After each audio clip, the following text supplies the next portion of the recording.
Remember how I said that there wasn't enough milk left in the refrigerator? Yeah. Well, I'm sorry, John. What I meant was there's only enough left in the refrigerator for me. I'm I'm sorry. Anyway, let's start the show. In three, two, one. This podcast is brought to you by the Arate Podcast Network. Go to aratemedia.org to check out many podcasts from our great friends, as well as if you would like to start your own podcast, they can provide you with all the tools to do so there. That's aratemedia.org. ARETETE media.org. You're on with the show?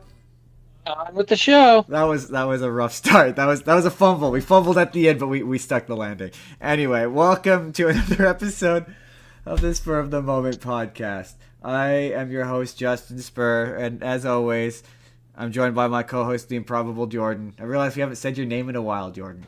It's the improbable No, Jordan.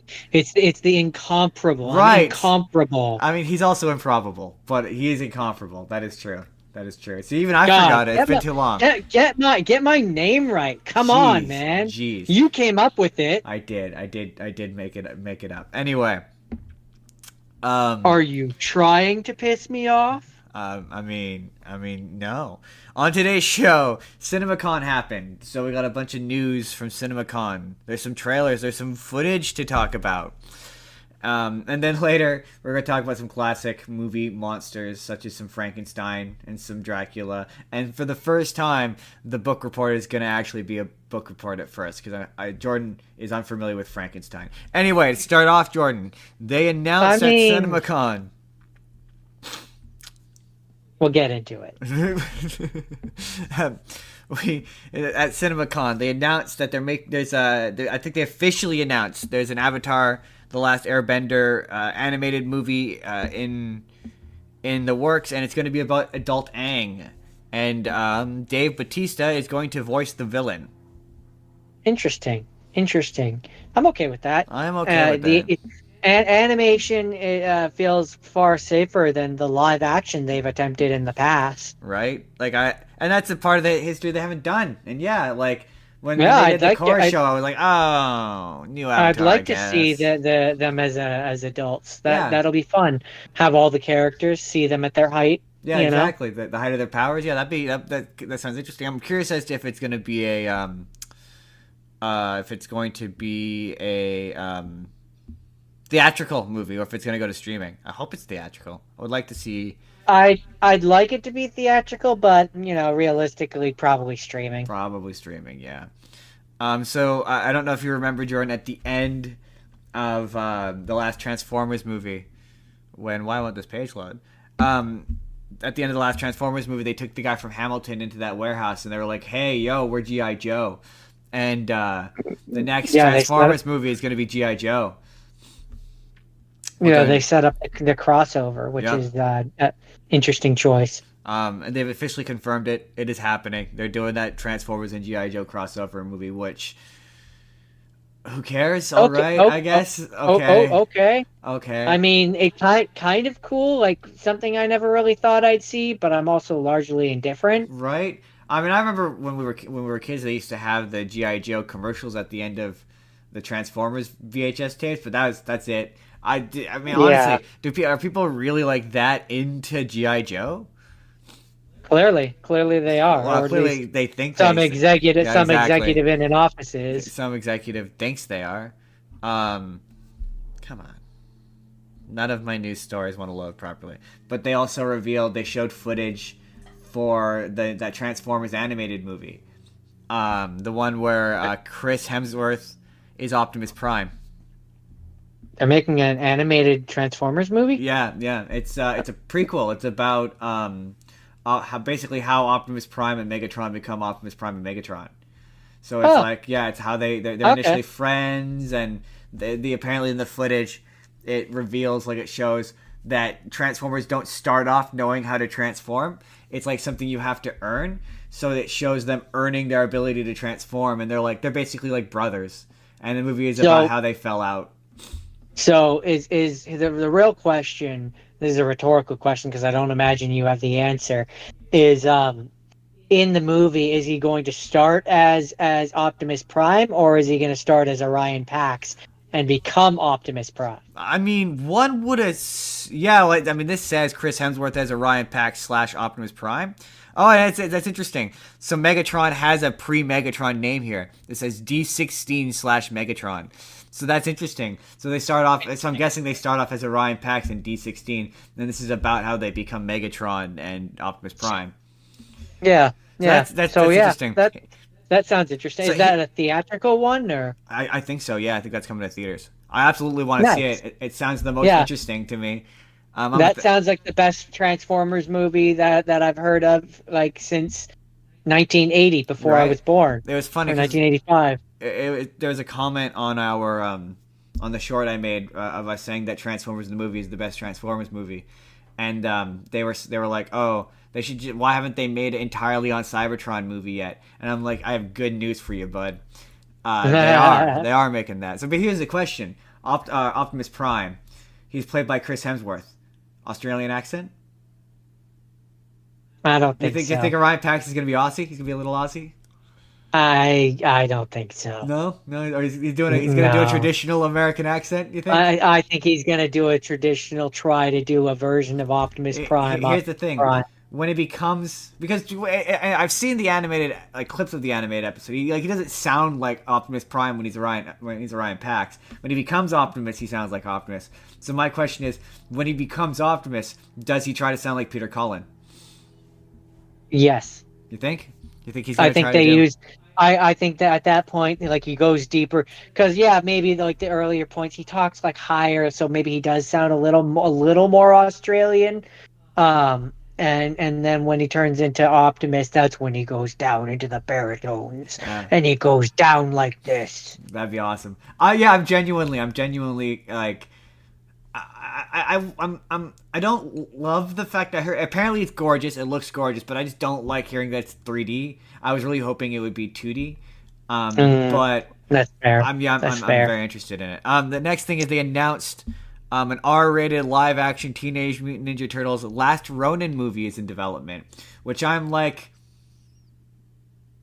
all right, cool, I guess. Okay, I'm all right. I don't know. I don't have any particular attachment to that storyline. It's never. I don't know why. I'm aware of it. I'm aware of it. I know it exists. I know who the Last Ronin is. I think it's Michelangelo. Whoa! Isn't it? Spoilers. Yes, it's Michelangelo. Spoilers for that comic, but yes, it's Michael. I'm interested in the game. Like, I'm interested in it as a game. I just don't know that I'm really all that interested in it as a movie. Like, to me, if you're gonna do Teenage Mutant Ninja Turtles R-rated, to me it's so much more interesting to do an adaptation of them as comic book character, like the whole team of that early run, and do like a hard R-rated version of that. To me, that's more interesting than The Last Ronin. But I haven't seen anything all that compelling for The Last Ronin. It's just kind of like, it's a dystopian post-apocalyptic future where all the turtles but one are dead, and it's like, I've seen this in other things, and it's never interested me. Yeah. Seeing sad versions of characters you like doesn't interest me. No, not really. That's like seeing horror movie versions of characters I like. It doesn't really interest me either. No. Oh, why? Why are you doing this to me, Internet? Maybe if I back out of this. Why are you doing this to me, camera? Yeah. It's weird. It's funny. If it did it for long in the last episode, I stopped noticing it after a while. My stupid thing doesn't want to load immediately. Really I'm watching us on the stream, and so every time I see it show up on the stream, that's when I wipe my arm across. Yeah. But that's like 5 seconds behind. So I think we've talked about this before, but apparently, allegedly, they're finally moving forward with that Monopoly movie, and Margot Robbie is tapped to produce, which makes me laugh because it's just like Margot Robbie is she wants to monopolize. I see what I did there, trying to monopolize the toy universe. Because there was another. I feel like there's Sims. There was Sims. Yeah. Where it's like she just wants all of the toys. Like that's what she wants. Hey man, I like the Barbie movie. I'm gonna say the same thing that I said about the Barbie movie until I saw the Barbie movie. How do you make a Monopoly movie? How You do you make a Sims movie? I don't get it. The Sims movie I don't get. Sims, it just seems like they're gonna do a sim. They're gonna do the same thing what they did with Barbie, which is have the Sims come to the real world and have to learn English. Like it'll probably do a thing where it starts off and they're in Sim world and they're all talking Simlish, and then like there'll be a joke about how they get pulled out of the Sim world and they have to learn English, and like I could just the movie just plays out in my head. I like Wabanobwe, like that's they at one point one of them will have to say Wabanobwe because I'm pretty sure that's a pretty infamous one. yeah. And they'll have to learn. Yeah, they'll have to be like it'll be a fish out of water story. I'm sure that's the direction it'll go. But Except Monopoly, instead of it being a toy, it'll be like they come out of the game. Like yeah, it'll be like a kid. You're right. It writes itself as a family movie where it's a kid that's playing The Sims. They either you go one of two ways. You go where it's a kid that's playing The Sims and the characters come out and the kid has to like hide them from their parents to get until they yeah, can figure out how to get rid of them. Or you go the horror route where it's a twisted sick adult who's been torturing his Sims and they escape the computer and want revenge. yeah. No, family movie because they want to make $1 billion like Barbie did. So as you were Yeah. saying that, I'm like, you know what? Sad kid, dead parent. Makes a sim replica of the parent, and then the sim comes out, and it's like, oh my god, the parents come back. But it's not really the parent, and it's about learning to let go and grieving. Yeah, that's another version That's of it. that's the movie. But the Monopoly movie, it's How do you do that? my What do you do for that? I mean, I like the version of it where it's Jumanji, where it's a Jumanji, where they get Jumanji, where it's like they get pulled into Monopoly and they have to play a big Monopoly game. That was my favorite version of it. That sounds fun. I don't know. Give it to a creative filmmaker and have them do something unique. I mean, with a thing like that, you do it one of two ways. Either they get pulled either the characters from Monopoly come to life, which there isn't many for that to happen, or it becomes about doing a Monopoly. You make it about so you have to find a creative way to have them do a Monopoly, so that Monopoly is represented somehow in the game. In the Yeah, movie. I mean, because if you're gonna do a Monopoly, I guess the way that you could do it, thinking about it, is you could have it where there's like an eccentric billionaire who builds a gigantic version of like basically like a like a Phineas and Ferb kind of thing where he Yeah, builds like a gigantic version of Monopoly. Because I see a scene where like it's a kid and like an adult or whatever, and they're or like one of the kids and he's like in the boot and it's a yeah. gigantic boot and he's sitting in the boot and it's like boop doot doot like I could see that and like the Scotty dog is like a gigantic mech. Yeah. Well, there's been like I, a bunch of versions of this where it's like there was one where it was uh it took place in like Monopoly City, and it was it was kind of like Free Guy kind of, and then there was another one where it was like Will Ferrell, and he was a guy, he was like an adult man child, Will Ferrell, and it was about how he was obsessed with Monopoly. He was like really good at Monopoly, and he would get sucked into Monopoly, and he basically would be confronted with like Monopoly versions. Like basically, he would be taken into Monopoly City, and he would be confronted with like Monopoly versions of all his friends. And it was like something like he had to beat his boss, the mayor or Monopoly guy, in like a massive Monopoly game. And I'm like, at that point, yeah, you have like images from the games, and then you could like make it look like Monopoly. I'm like, yeah, I'm never. I always enjoy get sucked into the blank I land. I like my version better. Um, did you see the trailer for the Joker 2, the movie, which No, they are absolutely hiding the fact that it is a musical? no, I didn't. But Surprisingly, it looks a I lot like I the first don't one. I don't like that it's a musical. Well, according to the director Todd Phillips, he says that the idea that it is a musical has been like blown out of proportion. That that it has musical elements, which sounds to me like he's hiding the fact that it's a musical. But based on the trailer, they've changed it based on the trailer. I mean, there's not a whole lot to go off of this trailer, but it looks like instead of Harley Quinn being a doctor, she's now a fellow inmate, or a fellow patient there that he meets and he falls in love with. And there's sequences where it's like you see they have like a fantasy perception of the world, but like you see like in the real world. So I think that's where the musical elements will be. Is like it'll flash and they'll be like them being insane. Basically, it'll be yeah basically the this movie's version of when he's on for the longest time when he's on yeah the dude's show. yeah pretty much yeah. And it's like I don't think there'll be musical numbers so much as like glorified needle drops. I don't think that they'll actually be full blown, but I mean who knows. It looks I mean, interesting though. I have to be honest. I don't really think that this series. It didn't need a Oh sequel. no, it absolutely did not need a sequel. But since we're It was it here, was it was good for what it was. That why why? my thing is like it looks fine, but the amount of people who like sobbed and wept all over it, calling it the greatest thing to cinema, I was like, man, like dial it back. It's not that good. It's You mean fine. the It looks first one? fine. No, this one. People Oh, were so pissy that it was going to be a musical, and then they saw it. They're like, oh, on second thought, this one actually might be good, and blah blah blah.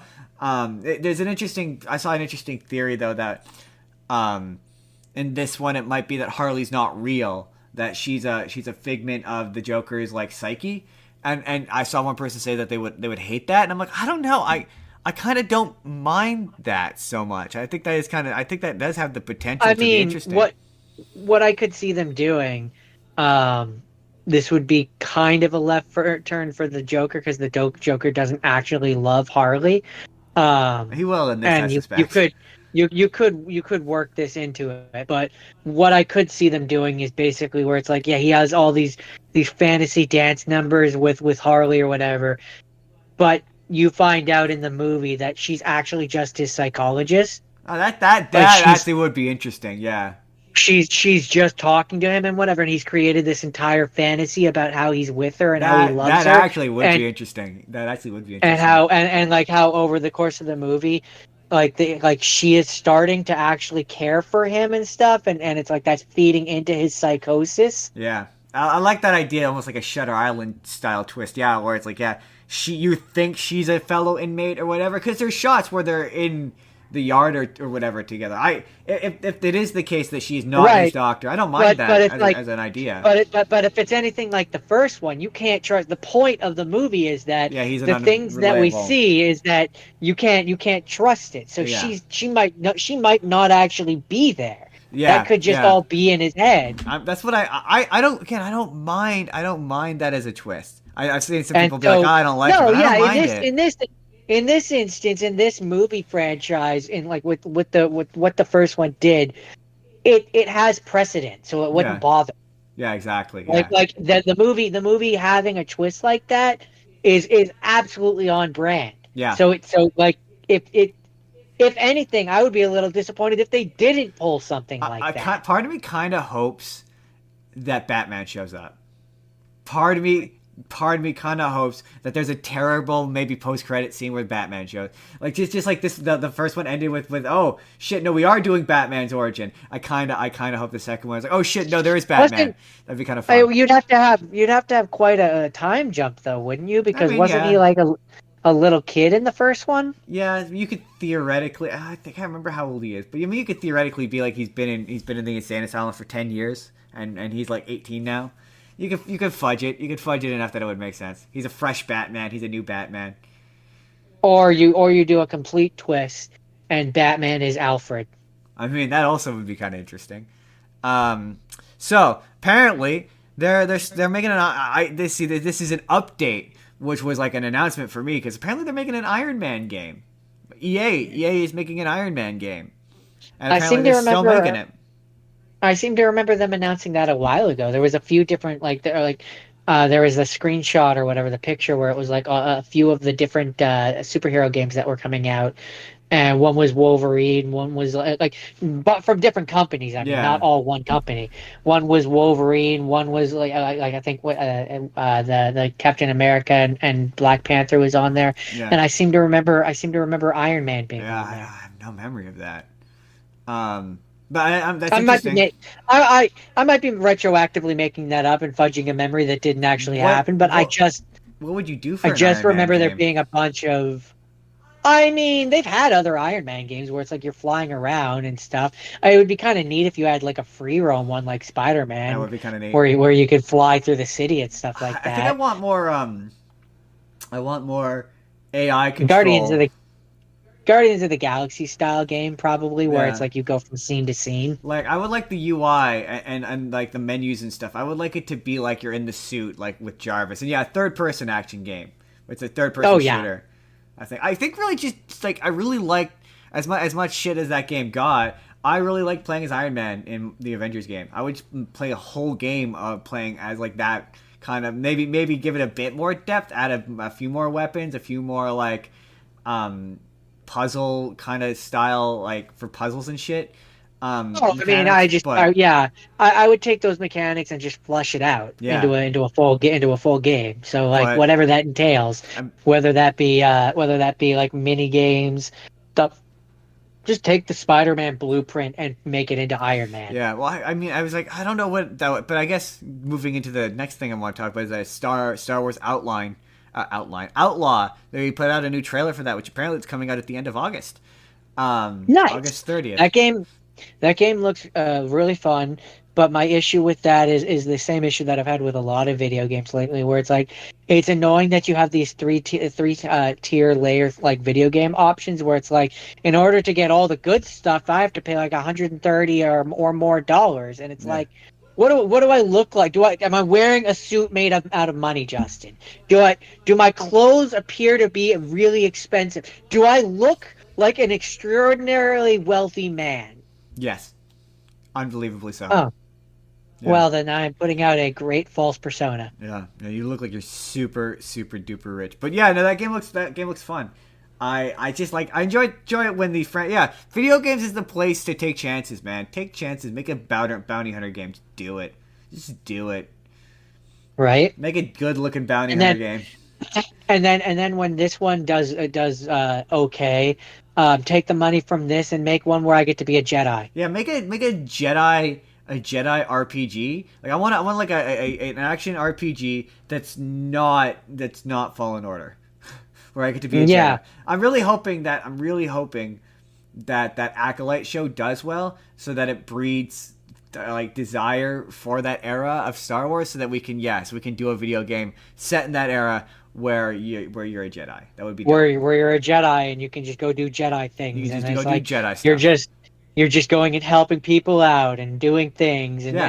and it has nothing to do with the Skywalkers. God, for the I'll love of God, nothing to do with Palpatine or the Skywalkers, please. I just don't understand because it makes itself like you have it where yeah you're a space police and you go to a planet and you fight aliens and then they can go to a bunch of different planets and fight a different bunch of different types of aliens like Especially it if you makes do it in the itself. high especially if you do it in the High Republic era where they were like at the peak of their being police and being everywhere, Yeah, and they didn't really, and then like you can even have it in the game where like the thing that basically like what the show is, where it's like the point of like what you're like what maybe there's an investigation that you have to do where you're going from planet to yeah, planet, and it's like you find out that there's like a dark force, you not necessarily a Sith, yeah, but a person who is using the dark side of the Force. Like there are Force sensitive people who are not Jedi. I'm going to go off on a small tangent. Who are not Jedi or Sith. They just use the Force. the So just Great make it Jedi where is a myth, sir. The Great Jedi not, is a not myth. no, not a great Jedi. Just a Force user who uses like he's capable of using the Force, Sounds but an he's awful not a lot like a Jedi. Gray Jedi. And so my point was that so you have someone who's doing crime, he's a crime boss or whatever, has force sensitive abilities. He's not a Sith. He's not following any of the religious aspects of it. Yeah. He's just a bad guy. Yeah, and like I mean, we talked about this last week, or maybe. But anyway, that's the point where you have weird force abilities. Like that's the period where you can get creative, and then you can just explain it away by being like, "We lost that technology. It's ancient technology. We lost the ability to do that." And then you can get creative and kind of do whatever you want. Or in terms of the force abilities, the Jedi over the millennia weaned out those abilities Yeah. because they were too dangerous and needed to be controlled. Exactly. That way you can have Jedi. You can have them have explosive abilities or whatever. They can blow shit up. James Mind Gunn. blowing. James Gunn has confirmed that the bad guy of the Superman movie is going to be Lex Luthor. Oh, shocker! Yeah, Who could have I seen mean, that but coming? the minute they were like, this guy's playing Lex Luthor, you should have been like, yeah, he's Lex Luthor. That makes sense. Um, but Like, what were you apparently, gonna, what other person like villain were you gonna do for his first outing? right? Gotta be Lex Luthor. Parasite? Yeah, I mean, you could do Parasite. Well, apparently he might No, fight. There's a rumor he might that's fight. that's that's like a second, or like a Lex Luthor like takes advantage of Parasite and pins him against, like Lex Luthor is always there. It's just about Yeah, what external monster or force he's going to manipulate pretty for his much. benefit. And in this case, it sounds like Bizarro. He's gonna fight Bizarro. Yeah, that's pretty on brand. Which I'm okay with. I mean that'll satisfy the people who want to see Superman do a big punch. He'll get to do a real big punch against Bizarro. Yeah. What it'll be is it won't be Bizarro in name. It'll be like Lex Luthor has So cloned. he's just cloned him. He looks like him, but they don't Pretty necessarily need much. to call him that until you get to until you get to a scene where Superman sees him and he's like, "How bizarre!" And then Bizarro will go like, "Oh, me, bizarre." Oh, Yeah, no, I don't think so. But I mean, to be fair, this is not like origin movie Superman. He's been Superman for a bit, so I assume it's gonna be a thing of like him and Lex have like a relationship already. yeah, probably. So Robert Downey Jr. He was asked if he would or would not come back to the Marvel Cinematic Universe, and Jordan, what do you think? He said. If he's paid enough. He said yes, Jordan. He would because the MCU saved his career, and he will forever be grateful to them. And also probably the money thing. It's the money It's thing. probably the money thing. For most Um, people, it would be the money it would thing. most certainly be the money thing. So they showed some footage. They showed some footage at CinemaCon of Deadpool and Sonic The 3. pool? The third pool. Would you like to hear about what that footage contained? The choice is yours. Is it spoilers? In the sense that it's the beginning part of the movie. It's like what sounds like the beginning of the movie, basically, and it This is reveals. cool. This is for pool. It reveals cameos. So if you don't want to know any cameos at all, yes. If you don't necessarily care about a Well, small one, I assume that like we're there's certain ones like we're getting most of the X-Men people back probably. Maybe Hank in the Beast outfit. oh, this is not like a major. This is like like it sounds like a blink and you miss it kind of deal. Oh, okay, then sure. But it is kind of surprising. But so basically the footage is in the trailer when you see him at the birthday party. Yeah, yeah. Yeah, he it's basically expanded on that. You find out that he's been working as a used car salesman or a car salesman with Peter from second Deadpool, and that he's retired as being a superhero. And they have the birthday party, and it's all the people from the movie who are, it sounds like, just there for that one scene. You find out that him and the girlfriend broke up, and that she's now dating someone from work. But they're like, he's happy, and then the scene happens where he gets taken by the TVA, and you see a bunch of Right. TVs and stuff there's a bunch of fourth wall jokes, which I won't give away. Bunch of meta jokes. He's like, oh, I'm the guy. The guy in the trailer basically asks him if he wants to go to the MCU, and he's like, yeah, I'm going to Disneyland. And you see there's a brief shot of Thor holding a dying Deadpool.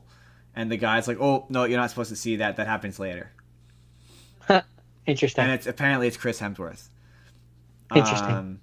And then there's then it's a bunch of quick shots of the fights and stuff that we already saw in the trailer. It sounds like it's mostly just expanded stuff from the trailer. Nothing too like Groundbreaking. yeah, spoilery or interesting.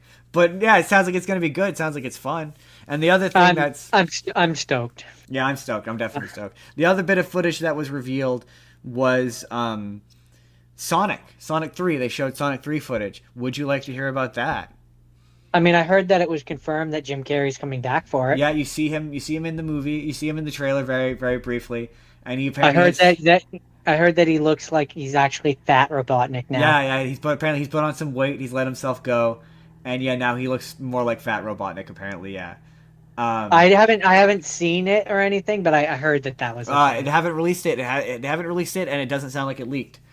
Same thing with that Deadpool footage. They haven't released it, and it doesn't sound like it leaked, which is crazy to me. That we've managed to hit a point where footage doesn't manage to leak. I mean, it might eventually, but yeah, apparently in it we see that, and then we also see Shadow, and we see Shadow fighting Sonic on a motorcycle. Apparently, Interesting. yeah, Interesting. yeah.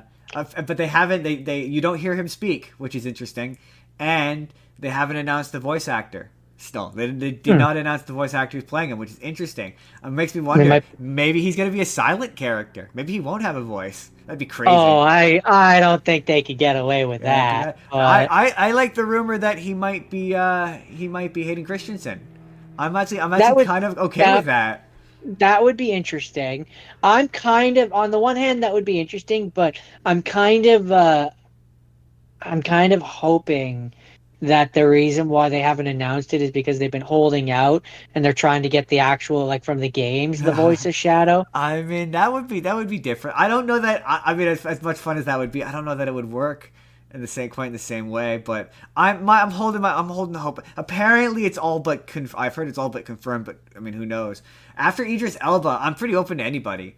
Like he was the one I went really, but hey, he's good. Apparently, they did a bunch of cast interviews for the Knuckles show, and all the cast said that he was a delight to work with. He was very professional. Very professional. He took his work seriously. It doesn't surprise me that he is an extremely professional individual. He seems the type. Right, Knuckles does. Right, Knuckles does seem like he very. Yeah, yeah. He seems like he really takes his work seriously. I mean, look at all the work that.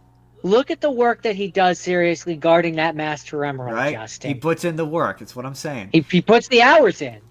So the producer of Sonic the Hedgehog says that the franchise, the movies, is building to an Avengers level event. And my question to you as a fellow Sonic fan, what is that?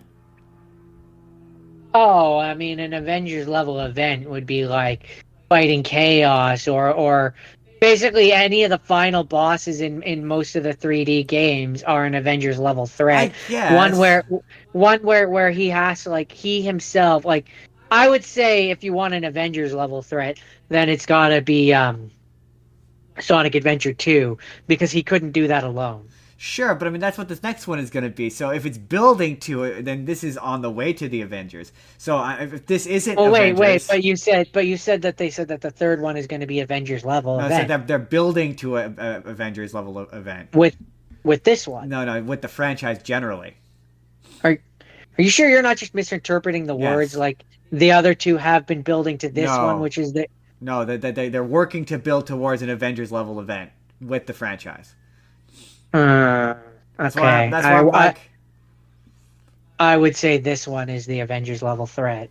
Right, but that's not what the producer of the. So that's what I'm saying is if Sonic Adventure 2 isn't, then I guess Chaos. Then you go backwards. Then I would say either you go backwards or you do Gaia from Unleashed, where it destroyed the planet. Okay, I'm not familiar with Unleashed. I don't really remember that one very well. All I remember is that the final boss is basically like the point of it is that Eggman has been pulling the planet apart to get at the monster that's inside the planet, which is Gaia. And then one of the final things is the little guy that you've been traveling around with is the light thing, and like you have to use him to fight against Gaia. All I know is that there's a scene that I distinctly remember where it's like the planet is blown apart and you have Gaia and he's like this gigantic monster. Right. Interesting. I guess the big one you could do is you do certainly the story. What they would probably do is they would probably combine either that or Solaris from the 2006. They would probably combine, honestly, they would probably combine elements with different with like different of the months. So they might combine elements of Chaos with Gaia, like use the name of Chaos but like the effect and like what he actually is of Gaia. Well, what I was gonna say is because that the game is probably more the story for that the game is more ambitious than the gameplay was able to convey. I would say they will probably work their way up to Sonic 06 because that story is cinematic. Like the characters in that, like then you could do Silver. That's another character that they can introduce.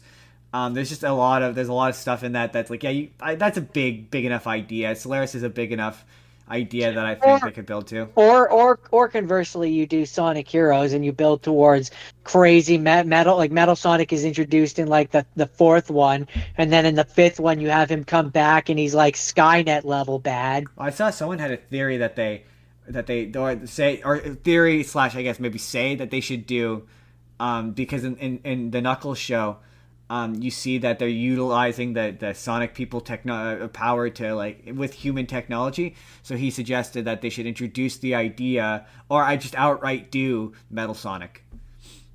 I would do Metal Sonic in Make some it, variation. he's human made. I did hear a theory that he might show up in Sonic 3, but I don't know. Sonic 3 is already sounding kind Because of like packed. Because like I could see a thing where it's like either in season 2 of the Knuckles show, or season 1 of like another of the characters, the Tails show, whatever, the or the Shadow show, because there'll be that. You have it where like yeah, humans are getting frustrated by the Sonic people who have all these powers, and so like Mecha Godzilla kind of situation where it's like in order to combat and or control them, the generals and people of Gun create Metal Yeah, Sonic, well and that's. it's not a Robotnik thing necessarily this time around. I mean, what I want though from if slash when they eventually do Metal Sonic in the movies, Ben Schwartz Sonic needs to say, "You may know everything I'm going to do, but I know everything But I know everything you're you're going to do. Strange, isn't it?" Because I could see them doing a thing, depending on how many times Has they to can get happen. get Jim Carrey back.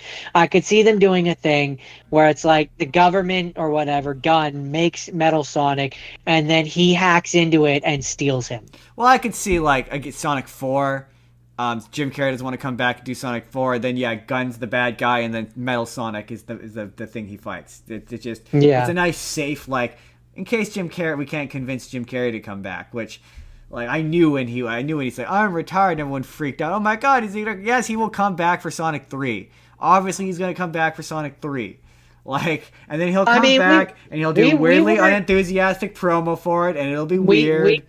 we weren't sure, but we were like, it's a safe bet that he probably will. He'll continue to criticize the system he actively participates in Be- because he needs money. because he's a filthy hypocrite and also a millionaire.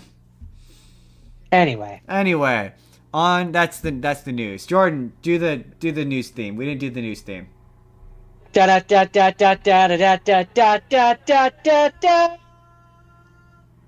I mean, you peaked the mic, so nobody heard any of that, but I did, and it was phenomenal. It was good. It was very good. People need to know that people who will never hear that need to know from me that it will never get better than that, and they will never hear it.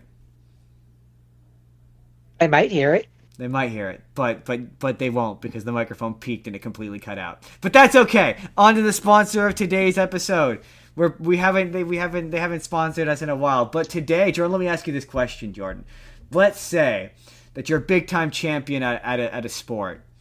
Let's say you're a big time. You've won a sport, Jordan. Let's say that. Okay. Let's make believe. Let's make believe you won a sport and you won a trophy. You want to say that I am the best at being at the sport. How could you do that, Jordan? TrophySmack.com. But I will say it's far more likely that I would join a fantasy sports league, which they also make trophies for. They make belts, they make rings, they do wall art, they do stuff. If I was to bet against you in a fantasy sports league and lose, they would have trophy for losers as well. Absolutely. If you want to tell your friends that they are big time losers, they got a nice loser section for you that you can use. They do personalized inscriptions, so you can be like, haha, loser, I won on it, and they totally do it. They totally do. And also, if you use the link in the description of this video, and you that tells them that we sent you, and it helps us out. So not only do you get a sweet belt, ring, or trophy, but you also help us continue to do this And grow. and grow and get better. Don't you want us to get better and also own a sick trophy? I think you do. I think they do. I think you do. I think you do. I think you do. Anyway, Jordan, on with the show. On with the show. So this week, it's always funny. I give you the ideas, I give you the assignments, and then the name and the title comes to me by the end of the week where I'm like, no, I said one thing and I really more meant this thing. So I said Universal monsters last week, and I more meant classic movie monsters. That's really more what I meant. And so we have each selected one. I think I said last week I was going to select Frankenstein, and that Jordan was going to select Dracula. But in my case, I picked a lot of adaptations of Dracula. And a lot of what I'm going to be saying... Frankenstein. I mean Frankenstein, sorry.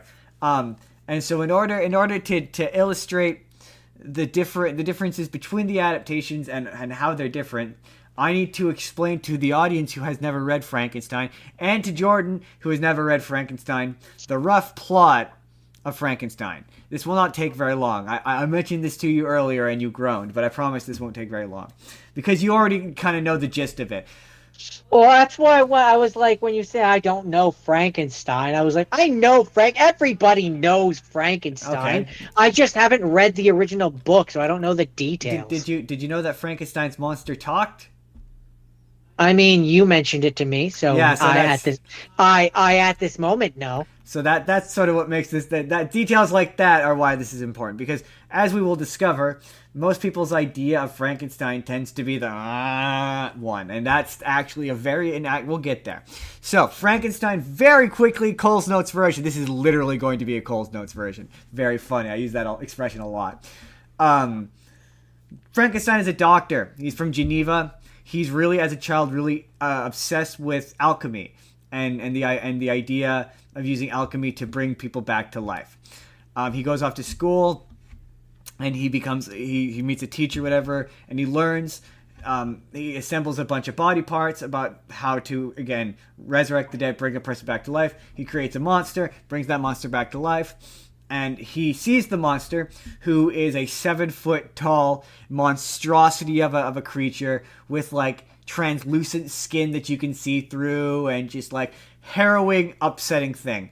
And he rejects it immediately. He's like, I hate you, whatever. And the monster goes off into the woods. And this is the part that most people probably don't know. This is the part that you wouldn't know.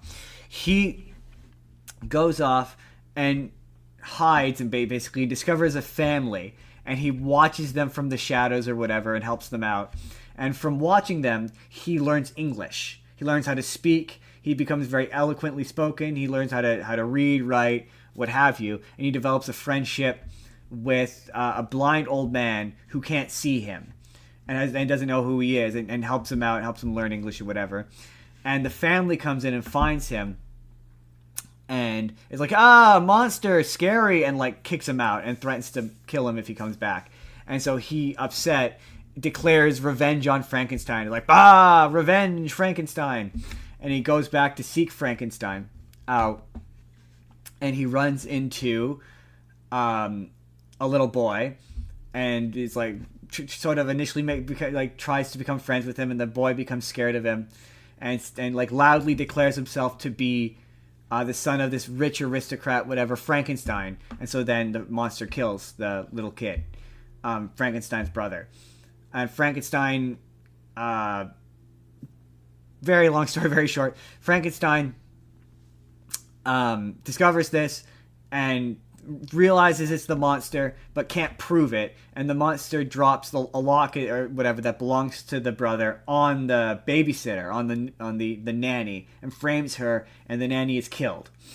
And so then the Frankenstein's monster comes back to him and is basically like, I'm doing this because you've rejected me, everyone hates me, all humans are afraid of me. What I want you to do is I want you to make me a bride of Frankenstein. That's where Bride of Frankenstein comes from. And Frankenstein is like, no, I don't want to do that. And he's like, if you don't do it, I will kill all of your friends and family. And he's like, cool, okay, I guess I'll do that then. So blonde or brunette? Yeah, pretty much, yeah. And so he begins to work constructing the bride or whatever, and he's pretty much done it. And he kind of is like, well, I don't want to do it because, I don't. What if she rejects him? What if she hates him? Or like worst of all, what if they breed and create a race of like super people who will take over the planet? Like I can't have this. And so he destroys it, and the monster's like, you ruined my wedding night, so I'll be there on yours. And that makes Frankenstein like crazy fucking paranoid. He's like, yeah, the monster is gonna get me, whatever, on my wedding night. He's gonna kill me when I'm at my most happiness. Oh, I should also mention there's a framing device at the beginning and the end of the novel where it's a captain who's trying to sail in the Arctic, and he finds Frankenstein. The whole framing of it is Frankenstein is telling him the story about like basically chasing unobtainable things. Anyway, monster's like, I will see you on your wedding night. So then wedding night comes, the monster murders his wife, basically kills his wife, kills her. And Frankenstein's like, I vow revenge and I will chase after you for the rest of my days, which he does. He chases after him, and eventually they wind up in the North Pole or whatever, and that's where he meets the captain. And then Frankenstein's is all like, don't chase crazy things or whatever. And then he dies. And then the monster shows up and is like, oh, my master, my creator, my dad, I am so sorry for everything I put you through. I just wanted you to love me. And the captain's like, you should come with us. And he's like, no, I can't. I shouldn't exist. And he runs off into the North Pole. And the captain never sees him again, but it's implied that he kills himself and he buries Frankenstein. The end. That's Frankenstein. It's a very fast version of Frankenstein. And now we move into rapid fire, unless you want to describe to me the original plot of the original Dracula. I mean, I assumed I was going to be doing that in my picks. Well, no, yeah, not the movie. I meant the novel that it was based on. Oh no, I can't do that. I didn't read it. Sure. Okay. So then let's move into rapid fire. Now, for me, my rapid fire this week is a bit different because I watched. There wasn't a ton of Frankenstein movies I had seen, so most of my rapid fire stuff I haven't seen. But because I've already done the summarizing of Frankenstein, it's gonna be faster. It's just gonna be about what's different or what's unique about that adaptation. So you may go first. What is your first rapid fire? I mean, I don't have a lot of rapid fires. I only have two, and they don't have anything to do with Dracula because, as I discovered during this week, I don't really like Dracula. Anyways, first one that I picked was Brendan Fraser's The Mummy. Good movie. It has a mummy. I don't know if it's the mummy, It is. but it is indeed the mummy. It is certainly a mummy. Yeah. It's the mummy is Imhotep. Imhotep is the name of the mummy. The mummy. So it is. It is the mummy. Good movie. I enjoyed it. Don't know what else to say. They should make a fourth one. It's good. Yeah, it's a fun movie. I mean, I am always down for more of them. I think I've watched them all. Yep. I think I've watched them all. Yep. I remember enjoying them, so they're fun. My first rapid fire is I watched an episode of Wishbone. I watched the Frankenstein episode of Wishbone, and How was that? It's surprisingly good. Like surprisingly good. Like it's so funny because the actors they bring on to do the story bits are like, I don't know, maybe they're like starving actors and they see this as their opportunity because they are giving 1,010%. It is amazing, and it's extra funny because Wishbone plays the part of in this case Frankenstein. He's Victor Frankenstein, and so the monster is giving this like weepy Oscar-worthy performance against this like Jack Russell Terrier who isn't doing lines back at him. And the performance is honestly incredible. It's so great, and like the voice actor who's playing Wishbone like is doing a pretty great job. Like when he's Wishbone versus when he's Frankenstein, two completely different performances. He's again given 110%, and like Yeah, it cuts out a lot of shit. Mostly the murder because it's a kids program. It cuts out a lot of the Right. murder, but it's still great. It's a PBS kids show. That's like one of those. There's a lesson to be learned. But in terms of adaptations of Frankenstein, it's honestly, in my opinion, not the worst of the bunch on this list I have. Anyway, what's your next one? Um, my next one is quite simply just called The Invisible Man. Um, it was surprisingly enjoyable. For those who don't know the tale of the Invisible Man, scientist turns himself invisible, slowly goes insane, does murders. It's a good time. It's not a very expensive seeming movie, but you know, Part two, everybody. Um, for whatever reason, my computer errored out. Not in the normal way it errors out. Totally new way. But now it means that this is two parts. But that's okay. That's okay. Get rid of that. Let's jump back into this. So Jordan, let's begin again. You were telling me about the Invisible Man. I heard none of what you said about it. So start from the beginning, so if you would. before I do, I just want to note that it's weird. On stream, I see you. On my screen, I don't. Really? On my screen, it's just your profile picture. Oh, Not a big deal, let's turn it back on. but How about now? nope, still just your profile picture. Very strange. Discord. Anyway, Anyway, so it we're only gonna matters. It only matters that it shows up on stream. yeah. Invisible Man. I mean, I what I said was good movie. Follows the plot of the. Oh, sorry. Follows the plot of your standard Invisible Man story. Scientist turns himself invisible, slowly goes crazy, does violence against people.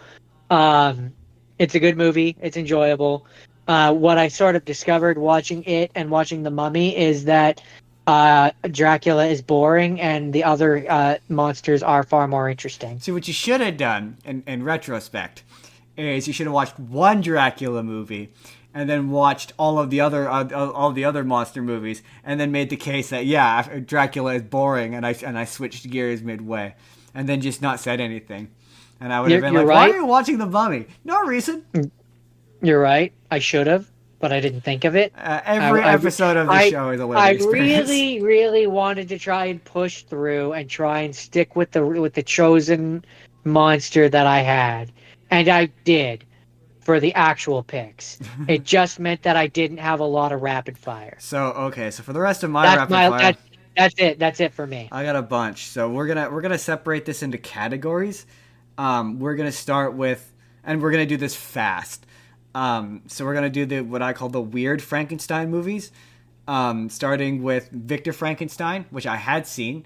That's the one where it's Daniel Radcliffe and James McAvoy. James McAvoy is Frankenstein, and the gimmick this time is that it's told from Igor's perspective. So it's like Igor has met him basically while he's at school studying to build the monster, and it's about how him and Igor meet. And he basically finds Igor in the circus, and he takes him from being like a circus hunchback. He's like half Igor and half the Hunchback of Notre Dame. And the monster's not really all that interesting. He just kind of becomes a mindless monster. There's no nuance to him. It's not really about the monster so much as it is about the relationship between Igor and Frankenstein, which is not particularly interesting. Not a very good movie.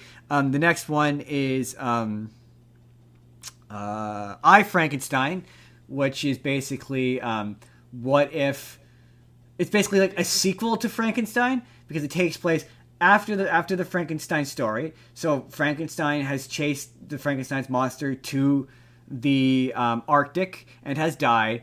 And then it turns out, Jordan, that demons and angels are real. And demons try to attack Frankenstein's monster and kill him. And then he's saved by gargoyles who are created by angels to fight demons. And it basically flashes forward to the modern day, and Frankenstein's monster, now named Adam, is in the modern day, and he fights demons. That's what it's about. And it's kind of like, sorry, you were gonna say something. I was gonna say, just by description, these movies don't sound very good. And the most interesting part of I Frankenstein to me was how it took place in an alternative 21st century where Frankenstein is a real person and is a mythological figure who like who may have brought him back. So he's kind of like I can't think of a good comparison, but he was a real person who actually might have brought someone back to life, but they have no proof and can't prove it. So he's like I can't think like Bigfoot or like like one of those like conspiracy like Frankenstein was real and he did manage to bring someone back to life. Right, like Moses. Yeah. Or Jesus. Or no, Jesus was a real person. He was. Right, but I more meant like the people being like he was a real person and he did all those things that made him divine. Oh, I see. Yeah, that makes sense. And then. Sorry, I'm just working through what I want to do. No, and then that's it. That's all I'm ordering. Um, And then.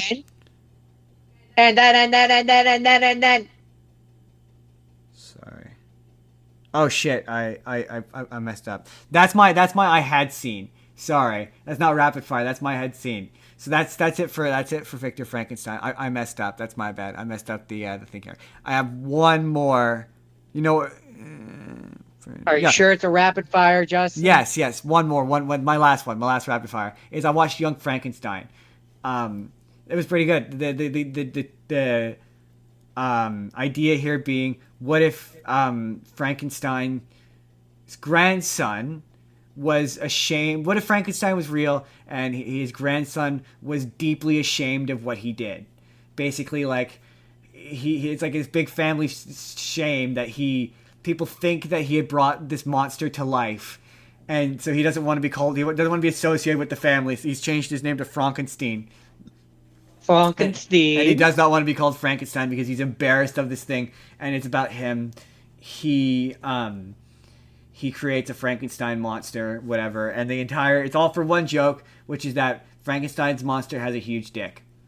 That's I'm not even kidding. It's they like one thing that a lot of these we're gonna talk about it with in the hadn't seen the big full report, but I mentioned the him being 7 foot tall. 7 foot tall. That's a thing that most of these movies kind of miss, except for the Boris Karloff one and the Young Frankenstein, where he's like 7 foot tall. So there's a bit early on where they're like, oh yeah, he's reading through the journal. Like, oh, that's how he did it. He had to make the proportions gigantic. So his arms, his legs, his head, his organs all have to be huge. And then the girl's like, what was his Schweizengala? Would that also be huge? And he's like, I suppose it would be. And then then at the end of the movie, young Frankenstein just decides that he's going to help the Frankenstein's monster be liked by people. So he teaches them how to dance and stuff and be happy. And he doesn't dance super well, and so the villagers are like boo, and they start throwing shit at him. And the Frankenstein's like, don't embarrass him. You don't want to embarrass him. That could cause violence for your own safety. And he kidnaps his fiance or whatever. And it turns out he's got a massive schlong. And so the end of the movie, the joke that the movie ends on is Frankenstein invents a machine that basically gives the monster part of his intelligence. And the girl's like, what did you get in exchange for a part of your brain? And his penis. It's his penis, part of his penis. You got a bit of his penis, so he's got a bigger penis now. I mean, we've all wished that. We've all been there. I mean, who hasn't wished for a few more inches on the penis? I mean, who hasn't? We've all been there. We've all been there. Highly relatable experience. That's the end of rapid fire. That's it. That's very funny. That's all. That's all of the rapid fire. So, Jordan, what was the first movie? As a tradition here at the spur of the moment, what is the first Dracula movie you had seen before? Well, as is the case, I in the moment could only think of so many movies, and then afterwards thought of at least one more that I could have watched. But the one that I'm starting with is called Dracula Untold. Oh yes, Um, Dracula Untold. it's action horror, it's real, Yeah, it's supposed you to. It's know. the one of the ones where it's the this is the origin of how he becomes Dracula. Yeah, but it's like they wanted it to be like realistic. Yeah. And so, you know, man wants power to stop Ottoman Empire from killing his people. He's a prince. He's Vlad the He's Impaler. He's Vlad the Impaler. Vlad the Impaler, Yeah, he's Vlad It's the Impaler. fun. They're like, what if Vlad the Impaler were a good guy actually? What if Dracula were a good guy actually? Yeah, the most interesting bit about that movie is how it was supposed to launch it was supposed to launch the Dark Universe. The game is on. The game is on. The game is on, everybody. Um, it's fine for what it is. Like it's not like revolutionizing anything by any means, but like I'm not gonna lie and say it's not fun to watch a super powered man turn into bats and like make his way through an entire army of people like single handedly. Um, there's some fun fight scenes which I like. It's certainly of the Dracula movies I've watched one of the more like enjoyable ones. Um, I mean, yeah, like I mean, the original Dracula basically boils down to like, I mean, we're gonna talk about it obviously, but oh yeah, he's kind of a weird guy and he bites you. Like it's just and like, he well not bite he drinks you yeah, he murders people. And it's like we'll get to that one, but this one it's like yeah, I mean if you like a by paint by numbers action movie, that's what you're getting. yeah, it's You're a you're you're okay action movie that didn't make a ton of money, so they didn't make any more. It's one of those. Oh, I mean, it had a budget of 70 million and it made 217.1 million. Yeah, wow, So, it did okay. more than probably what most people would think. Yeah, It has that dude, the main actor is that dude who looks like Orlando Bloom but isn't Orlando Bloom, yep. but like you would be totally like I'd forgive you if you thought he was You'd be Orlando like, wait, Bloom. wasn't Orlando Bloom in that Dracula movie? You'd be like, no, And it wasn't. no, actually, it was Luke Evans, just a guy who looks like He him. just really looks like Orlando Bloom. But Um, yeah, that's my first pick. yeah, It's fine. it's fine. Yeah, that one was supposed, and then they tried to do it again with the Mummy with Tom Cruise, and they've never managed to launch that universe successfully. I think maybe start with a Frankenstein movie. I think that's where we got to start, but not the bad I Or Frankenstein one, which I described earlier. either either you start with a Frankenstein or you start with a Dr. Jekyll, Mr. Hyde. Oh, it's funny. The thing I forgot to mention about I Frankenstein is it's one of those movies you're watching it, and you're like,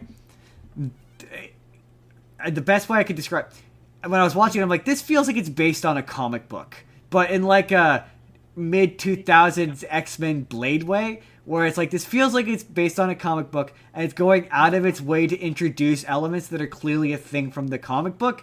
Like this is very clearly supposed to be the origin of this character who had like it's just about setting up a status quo, and like it just ached to be a franchise. Like this thing wants to be a franchise. Mm. It's just so funny that yours, Dracula Untold, is the same way. It wants to be a franchise Oh, so absolutely. badly. Wants to be It a wants to set franchise. up into a franchise, and it's like it just didn't do well enough to Yeah, get that. like oh honey, that was bold. You're bold. I respect you. I respect you for the effort, but no, It was in that period of time no, when no. like every movie had that stinger where it was like wanting to be the next Avengers. Right? Um, train of thought. Right. So anyway, Dracula Untold. Is there anything else to say about that movie? No, that's about it. It's a pretty paint by numbers action movie. If you What's like action movies, then you'll probably enjoy that. what is the second one you had seen? The second one that I had seen is actually four movies because then this was part of why I didn't have rapid fires because I just didn't have time. Um, I watched all four Hotel Transylvanias, Watched all of which the Hotel Transylvanias. brings all of the monster movie universe characters together in like a parody of them. Yeah. Um, it's for me, I like those movies, but it's a sliding progression. It starts off strong and just kind of goes down from there. Um, I've seen the fourth one. I'm completely aware I've seen the fourth one. I could not tell you apart from the thing where I'm sure we're the gonna talk about. the general premise of it. Yeah, I know it was on Amazon Prime. I know I watched it, and I know it was bad. So that I remember. Um, So one thing that I will say about the Hotel Transylvania movies, which I didn't realize until I just watched this Invisible Man movie. So in the Hotel Transylvania movies, the Invisible Man is called Griffin, which was the name of the character in this Yeah, Invisible Man movie. yeah. So it's like I didn't really think that that was because I mean considering like in Hotel Transylvania, the mummy is called Murray, and it's like what's his real name? Like Amun Cap Tap E- Maradada Emotep. Bing Bong Emotep. Emotep, Emotep. which doesn't sound anything like Murray I mean, I guess they get it from Mo Murray. I guess or the Wolf Man is Wayne. that I don't know. I don't know the. Yeah, I'm sure maybe that's a reference to the original Wolfman character. Maybe that's his actual name. I I don't don't. know. Frank and Frankenstein makes sense. Like Yeah. that's logical. Drac, they call Dracula Drac. Like that all checks out. So it's just like I don't know. I didn't really think that the actual character's name would be Griffin. Right. So the fact that it is just kind of Well, my I'm like, favorite oh, is that's a nice touch that I now retroactively respect about these the movies. one that made me laugh that you probably now get is Van Helsing. Yeah. Yeah. He's a Dracula. He's a He's Dracula. Dracula's main villain. Yeah. He's a Dracula character. Um, Yeah. yeah. So him being in the third one and fourth one is like, oh, okay, that's kind of a cool touch. Like there's a lot of in these four movies, um, and show which I didn't watch.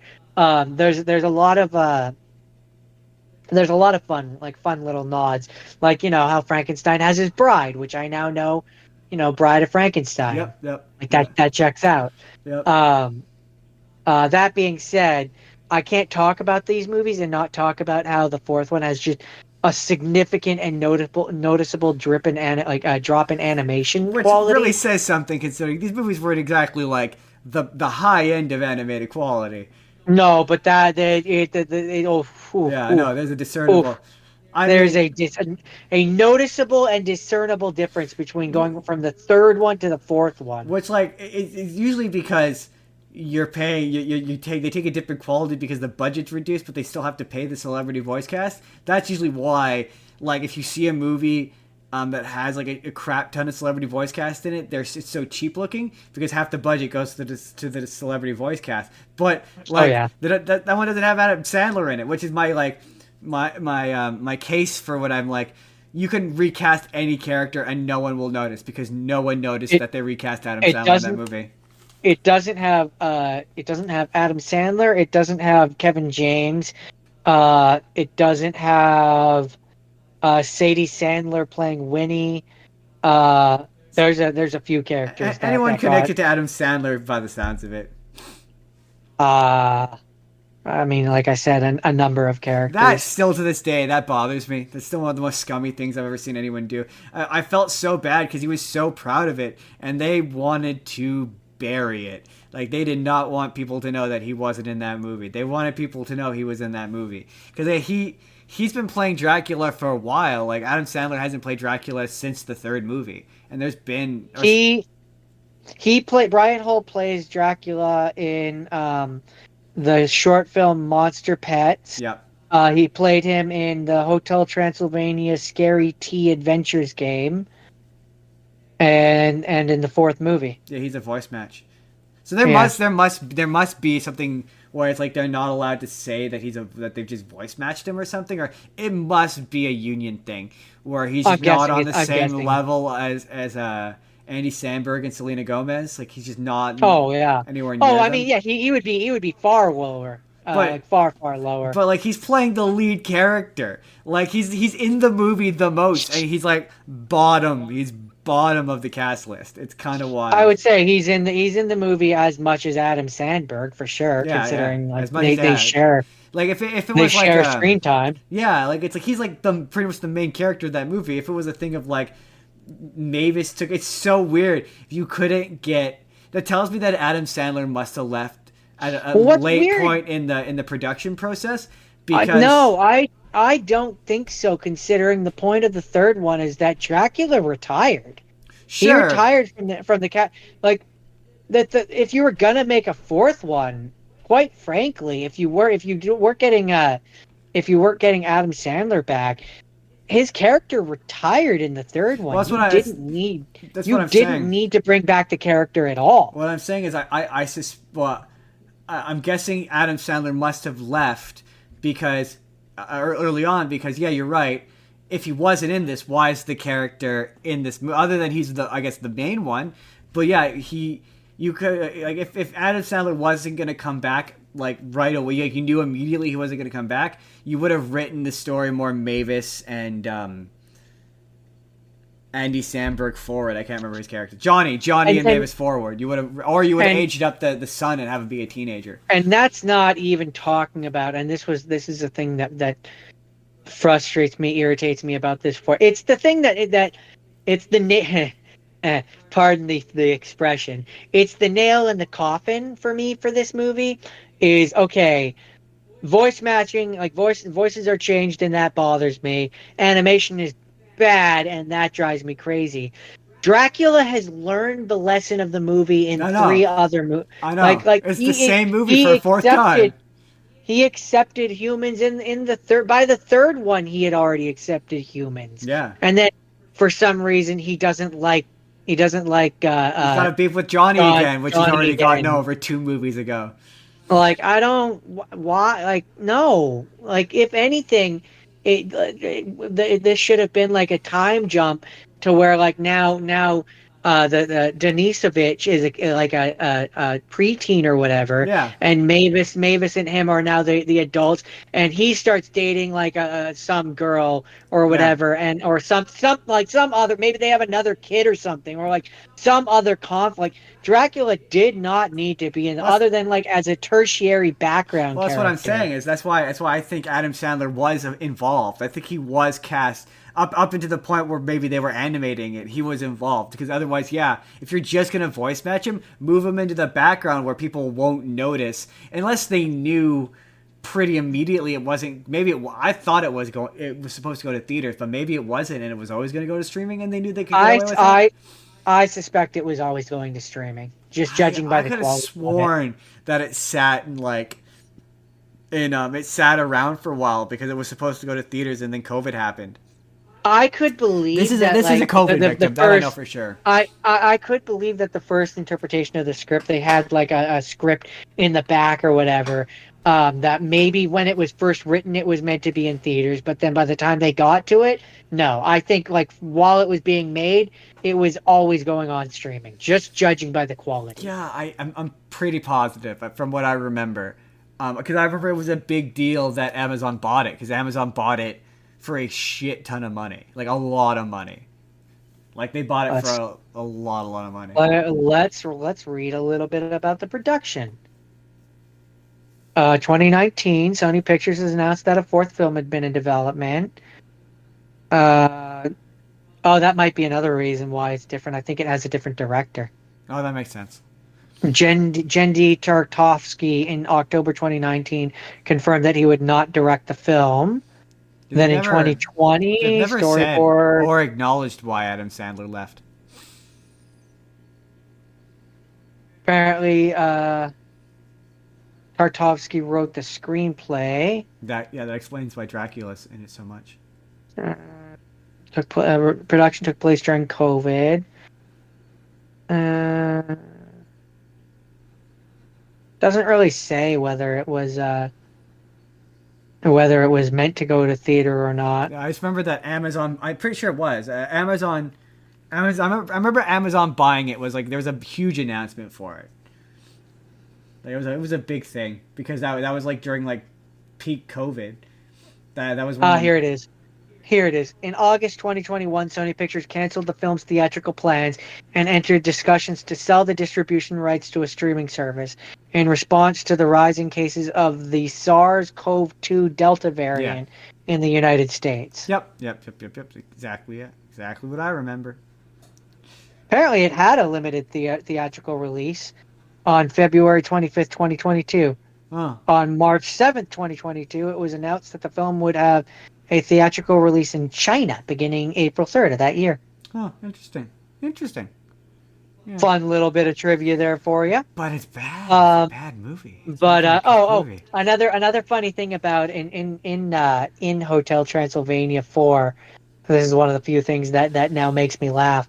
Um, when the Wolfman, Frankenstein, Invisible Man, and Mummy get turned into their respective human forms, as the Invisible Man is turning back, or is becoming visible, you find out that the entire time throughout all the movies he's been walking around naked, Yeah. Yeah. which fun fact is a reference back to the original, like Oh yeah. to the Yeah. Invisible The Man, where it's clothes like, don't yeah, turn no, invisible. the clothes don't turn invisible, which I was like, it's funny that they actually acknowledge that. Yeah. And so then at the end of the movie, once he's invisible again, he starts taking the clothes off, and I think it's the Wolf Man. He's like, nah. Like you keep those clothes on. You being invisible isn't an excuse to be able to walk around naked. That Which I'm like, that's funny. That's a funny joke. is But funny. that's all I really have to say about these movies. They're fun. They're cute. I mean, They're all right until the last one. they're they're yeah, pretty much. And they're a fun parody of like those old Universal monster movies. So did I guess for you it'd be retroactive because you watched Dracula afterwards. But when you were watching Dracula, was there moments of like, oh, so that's what that's Certain things like the outfit and the stiffness in which he moved, because like with Dracula, I mean they kind of, as the movies go on, they step away from it, but it's like he's very like stiff and yeah. like you know like where he moves around, he's like da da da da da da da. So it's like kind of certain elements I kind of see, but I mean these characters are basically like what if the monsters were good. Yeah. So it's kind of like the complete antitheses of what these characters are, which I is the mean, point. Which is the point. not so much Frankenstein's monster per se. Is he a good guy?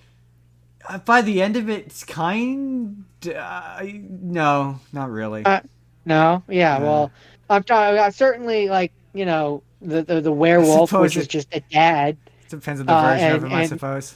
and the mummy, which is just a nice dude, Yeah, he's or just a decent guy. or Frankenstein, who, I mean, they haven't drank human blood in years, Justin. They do animal blood now. But I mean, to be fair, didn't that movie make the case that they used to be and that they've just gotten old now and they're like middle aged? The point is that We used to be that way, and then we when got they were old. younger, they were like that. But it's like we haven't done that in a while. We're civilized now. We're a civilized bunch. Pretty much since Dracula made the. I believe what Frankenstein says in the second one is we don't need to do that anymore, because like this is a world where like the monsters have come out, especially like by the second one, the monsters have come out and are just part of society and people just accept them. Right? Yeah. Right, because that's part of the Um, second one is they have to go to the suburbs or whatever to like meet his yeah, parents. and like his parents have monsters that live in the neighborhood and stuff, and so like by the second one, humans have largely just accepted that like the monsters and are okay with it, Yeah. which is probably the most unrealistic. Forget that Frankenstein and Dracula and all of them are in this movie. The Yeah. most unrealistic part of the movie is that humans accepted them. Right. My thing with these movies and like any movie with like like long running franchises with child characters, you said the fourth one should have been about Denisovich or whatever. He's a teenager now. I think that would have been way Dennis, more. yeah.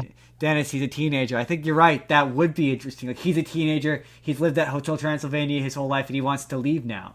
Like he's like I want to go leave or whatever. And now it's come back around. Like for me, like Despicable Me 4 became decidedly less interesting when I saw that the girls were still kids. I'm like, it's not. I kind of had that Yeah. realization about South Park where I was like, I kind of wish these animated shows had let the kids grow up organically on them. And then it's like, yeah, because there's got to be a point where you get, Sometimes. because there's a lot of episodes of The Simpsons where it's like Bart has like a teenage 16-year-old girlfriend, where it's like, this makes me uncomfy, and it feels like they want Bart to be a teenager. So it's like, just let these characters age organically and just like hang out in the area of being a teenager, because you can tell with South Park in particular, that they're getting bored of writing stories for 8-year-olds. Like Yeah. they want to be able to write stories about teenagers. So it's like, then they do Well, it. I mean, to be fair, when you've been doing like 30 seasons or whatever, or even 20 seasons of a show, yeah, eventually it's going to stagnate and you're going to get bored. You're creatively, how many times can you do the same stories over and over again, right? Like Yeah. you have to break out of it and yeah, that I mean if it, with South Park, like that's what you have all these specials. Okay, use those to do like one of them is like about the teenage kids, one of them is about the Yeah. whatever. Yeah. Use those as an excuse if you have to break out of these mold the mold that you've been Oh, stuck in. speaking of South Simpsons Park.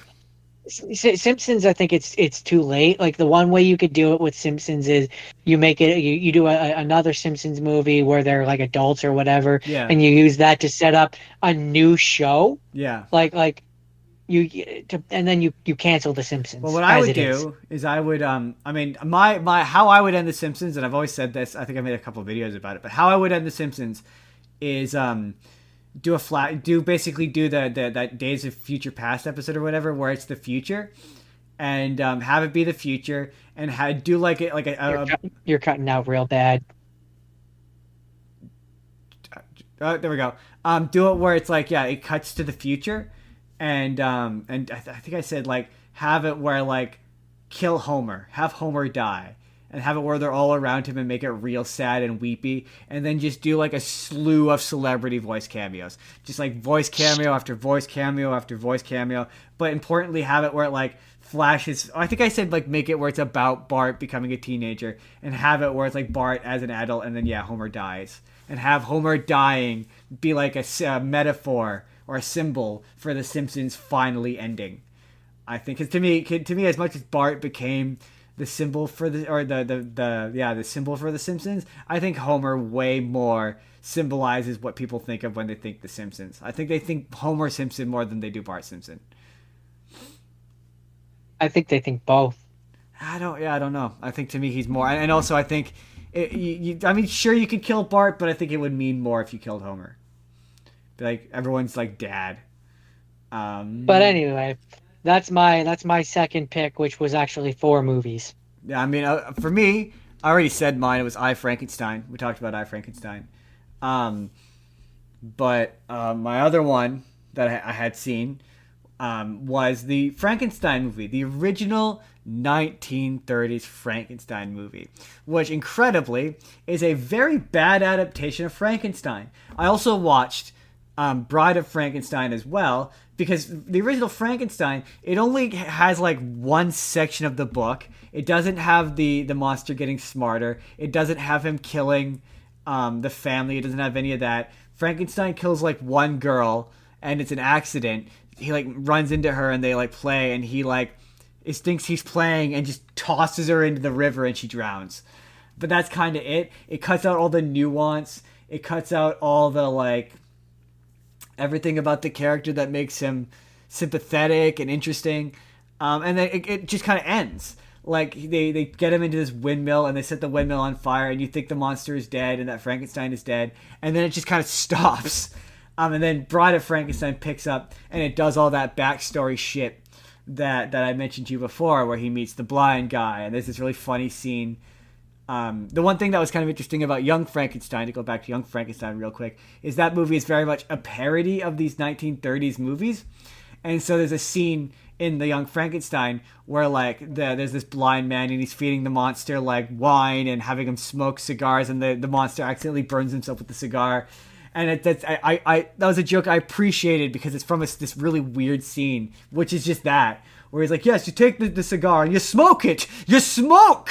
It's super weird.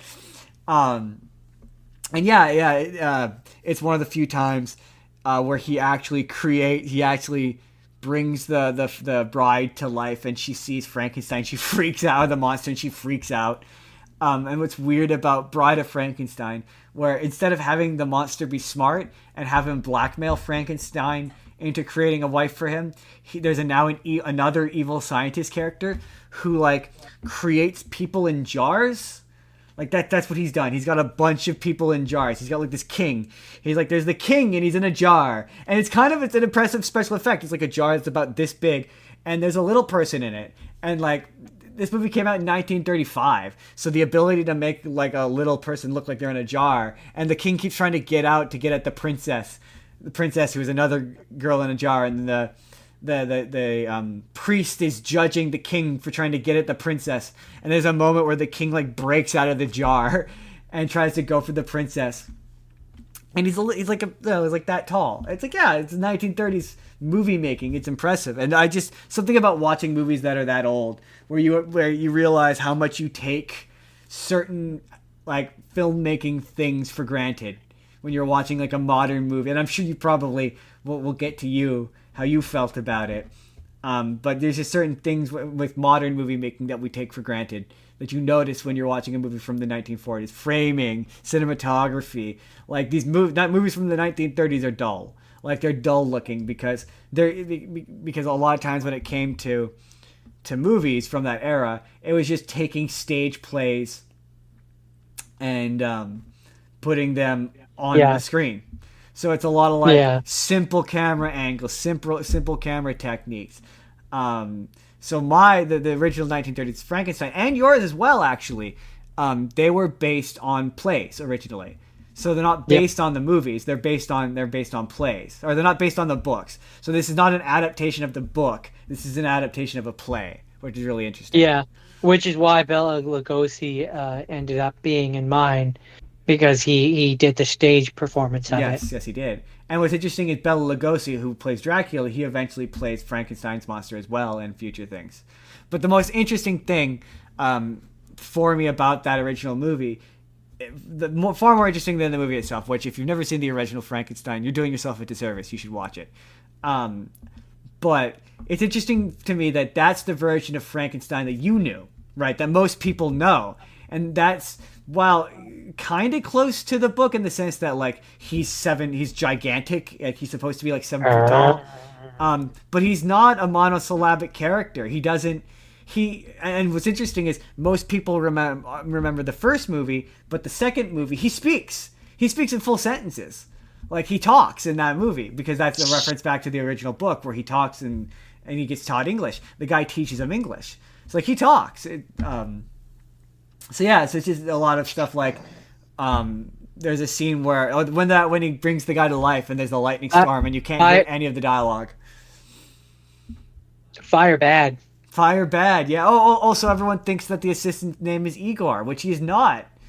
In the original, the assistant's name is Felix. It wasn't until the movie The Son of Frankenstein where the character of Igor appears. So that's where Igor comes from. It doesn't come from the original. Does not come from the original. Plans. Does not come from the original Frankenstein. Also in that movie, his name is Henry Frankenstein, not Victor Frankenstein. For some reason, they switched two of the characters' names. It's very odd. But that was the original Frankenstein. That movie's interesting. In terms of a relic of films gone by, it's certainly an interesting experiment. Or it's an interesting experience, I should say. So that's the ones we'd seen. What are some of the ones you hadn't seen, Jordan? What's the first one you hadn't seen? Well, the first one, we're just going to talk about it. I watched the original 1931 Dracula movie. It was very old. It was very, so for you as a person who, I mean, you don't watch movies that old. You're not an old movie watching guy, which is why it's fun for me to get you to, because did you have any realizations about film before we talk about the content of the movie itself? Did you have any realizations about film about movie watching generally. Did it change anything for you? Like, did you appreciate modern Uh, movie making sense a little bit more?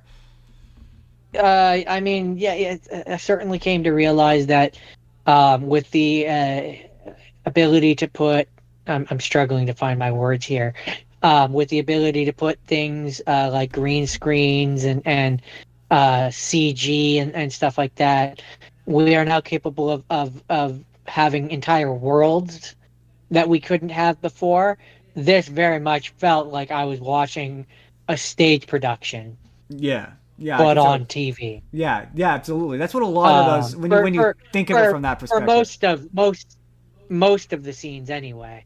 Like there's some where they're on a boat and stuff where it's like they have to actually film on the boat Yeah, and they don't have sound equipment and it's just it feels dated. Um, and scenes like that, I really become aware of what year it is. yeah, like Um, when people talk and there's long scenes of dialogue in those movies where it's like one static shot of three people talking for 15 minutes at a time. You're like, oh, thank God these movies are short. like for example, when the dude shows up at the castle and Dracula is like they're walking through the castle or whatever. Like I could picture that being on a stage. Oh, for sure, yeah. Um, stuff like that. Dracula's Um, castle, so I Dracula's house. Some also of the set work is pretty impressive in that movie. the castle. Yeah. Yeah, Um, I just became aware that this was a pre-code movie. yeah, yeah. So this was a movie that was before the Hollywood Code, which Hmm. is a whole thing. My movie is also pre-code. After the code, actually, remember how I mentioned? I don't know if does yours have any post-code cut scenes? Well, I'll tell you mine when you Uh, look it up. For me, the scene I mentioned where he tosses the little girl in the water, that scene got cut. It wasn't in the movie for like 50 years because it was deemed too violent. And literally, all he does is just kind of fireman toss this girl in water. It's really not all that violent looking. I'd be surprised if there okay, wasn't. censorship. The film was originally released with a running time of 85. That explains a lot of 80 because it's only like an hour 10. Yeah. Um, it was originally released with a running time of 85 minutes. When it was reissued in 1936, the production code was enforced. Two scenes are known to have been censored. Most significant deletion was an epilogue, which played only during the film's initial run, in a scene similar to the prologue from Frankenstein, and also featuring Universal stalwart Edward Van Sloan. Reappeared in a curtain speech, informed the audience, "Just a moment, ladies and gentlemen, a word before you go. We hope the memories of Dracula and Renfield won't give you bad dreams, so just a word of reassurance. When you get home tonight, the lights have turned out, and the lights have been turned out, and you are afraid to look behind the curtains, and you dread to see a face appear at the window. Why, just pull yourself together and remember that after all, there are such things as vampire."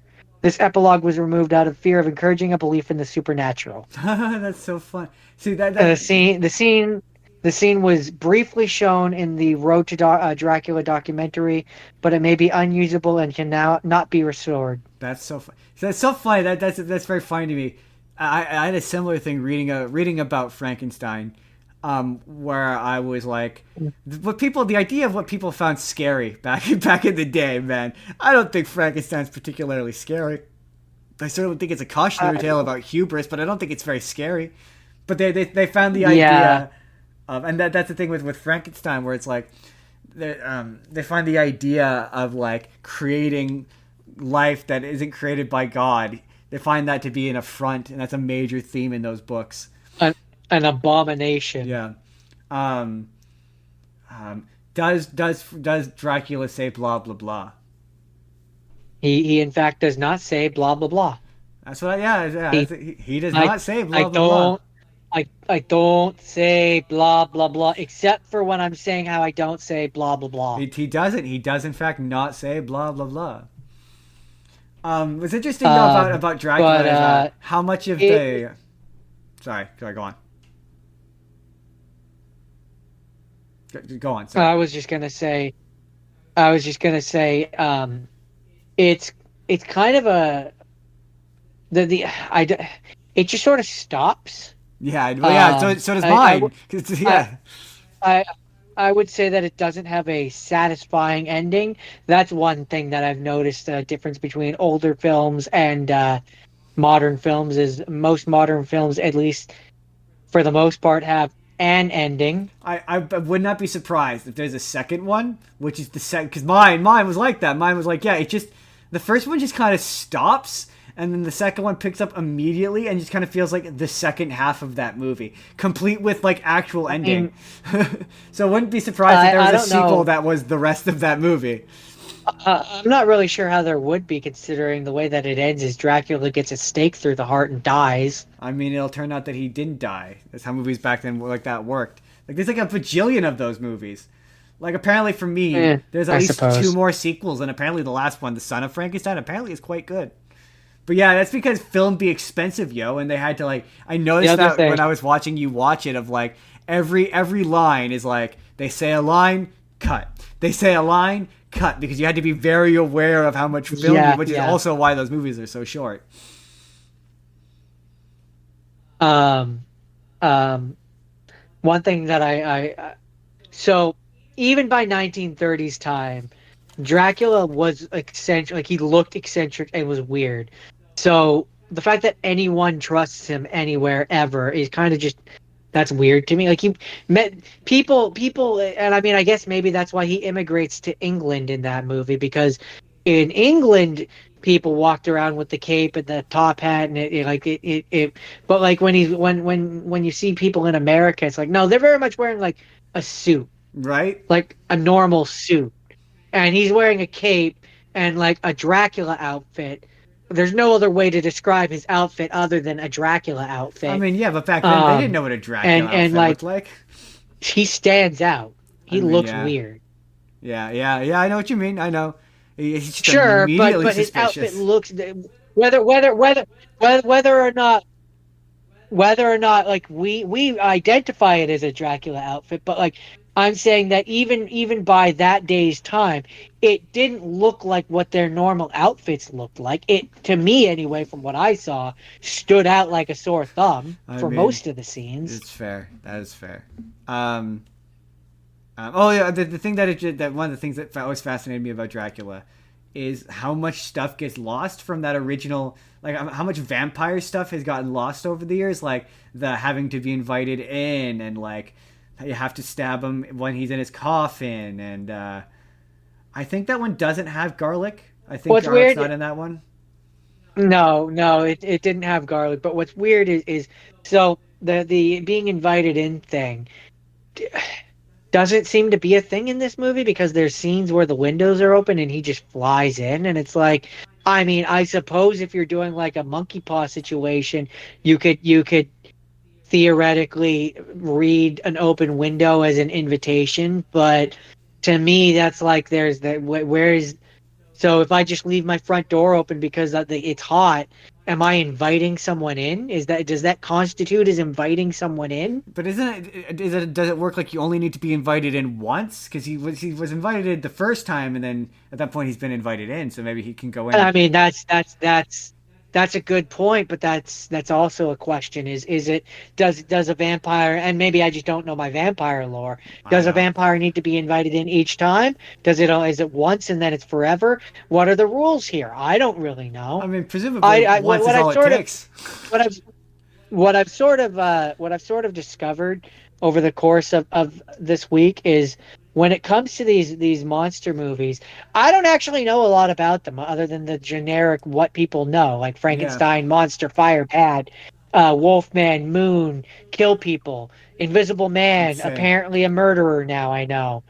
Mummy was a mummy. It was a mummy.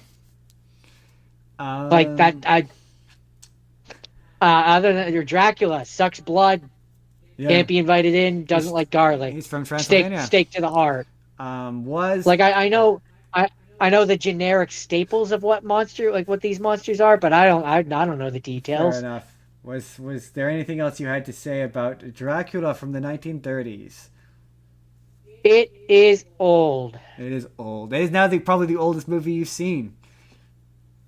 Yeah, I think so. I don't think you'll watch one earlier. I can't think of a cause to make you watch older movies than that. I mean, if I did, though, they're short. That's the one nice thing. But they're short, but they feel long. Like Frankenstein, you guys, an hour and 10 minutes. I swear it felt like I was watching it for 2 hours. Like, those movies feel like they're an Yeah, eternity long. this one felt long. Um, Also, it was boring, and I really struggled to stay awake. what was the second one you hadn't seen? Yeah, so yeah, we have one more. Yeah, what was the second one you hadn't seen? Second one I haven't seen was called Bonnie and Clyde versus Dracula. All right. Because I figured if I was going to do another Dracula movie, it was going to be weird, Of course. Of and course. it And was. it was? Uh, um, yes, it was. I feel like this in this instance, it's probably just going to be best if you just ask me questions. Sure. So, okay. It's Bonnie and Clyde meets Dracula. So I Yes. assume Dracula's the bad guy? He's a bad guy, but A bad guy? There's he, more than one bad guy? yeah, he's kind of in it less than I would like, honestly. Um, he so basically, um, there's a brother, and And they're this Bonnie is and a very Clyde, bad. like it's Oh, not just like a. they're Bonnie and So Clyde. it's So not it's like funny they actually like. because the way that the movie starts is you start with these two, like a woman and a guy, and I'm looking at them and I'm like, Bonnie's blonde, right? Like historically blonde. Like that's kind of like one of her defining things is I she's a blonde woman. Every oh, medium that I've seen, I want to say anything that I've ever yes, seen but her in, anything I've ever seen her in, from Timeless to like other things, like she's always been blonde. So, anyways, the girl that's at the start of the movie is a redhead. So I was very confused.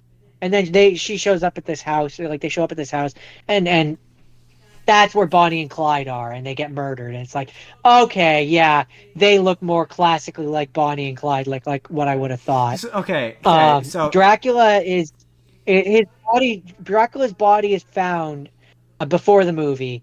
Is found by this doctor scientist person who is doing experiments on it, and then feeds people. It's kind of confusing. Feeds people to Dracula, and then basically makes a pact with him because I guess he's dying. I guess he has some sort of disease, and he's like, if I can get some of your blood, Sir Dracula, it might counteract my disease. So he's sort of the other villain. right, okay. Okay. So like it's is it just like a traditional Bonnie and Clyde story? Like is it just there's like a it's a biopic kind of thing, like it's about their life, but also Dracula's there? Not so much, kind of. I would definitely say this is more of a Bonnie and Clyde movie than it is a Dracula movie. More Right. like a Bonnie and Clyde movie that features Dracula. Because like a good chunk, like 75-80% of the movie is Bonnie and It's Clyde. just doing Bonnie and Clyde They pulled stuff. a like they pulled a heist. It goes wrong. They're hiding, laying low, and it's about them, and like she wants to live life in the fast lane, and like doesn't she's like, we can live fast and hard. Basically, I don't care if we die. And he's like, no. Like I have a like a line that I won't cross. And she's like, her goal throughout the movie is like to prove that he doesn't have a line, and she can push him past it, and it doesn't matter, and it's all dumb and whatever anyway.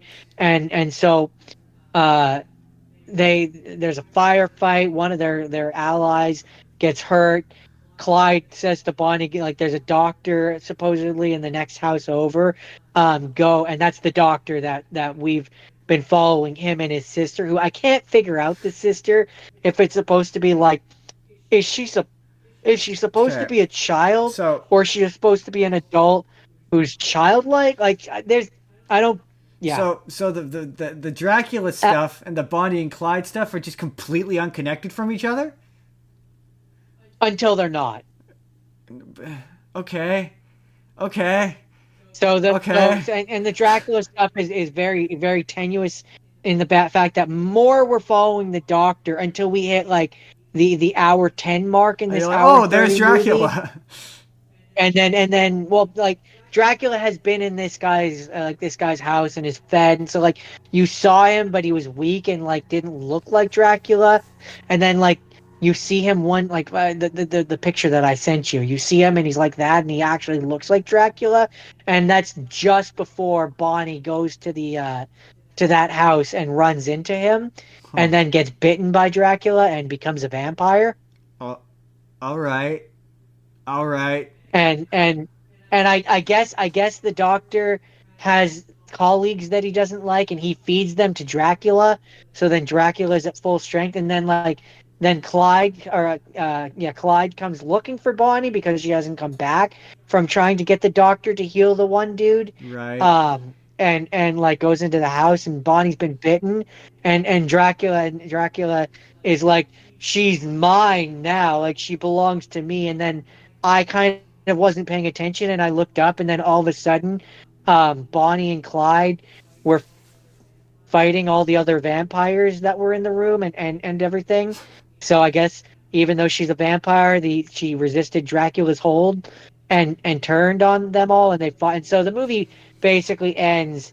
I don't I think Dracula died, but the movie basically ends where um Bonnie is still a vampire and can't be in the sun, and Clyde feeds her this girl, and like looks visibly uncomfortable, and she's like, "Thank you, baby," and kisses him on the cheek, and like instead of it being like a lipstick stain, it's like a blood stain kiss And on his cheek, and he just looks like unhappy, so is the and that's implication kind of just how it ends. so is the implication that they're gonna go off and be Bonnie and Clyde and do Bonnie and Clyde stuff, but also now she's a vampire?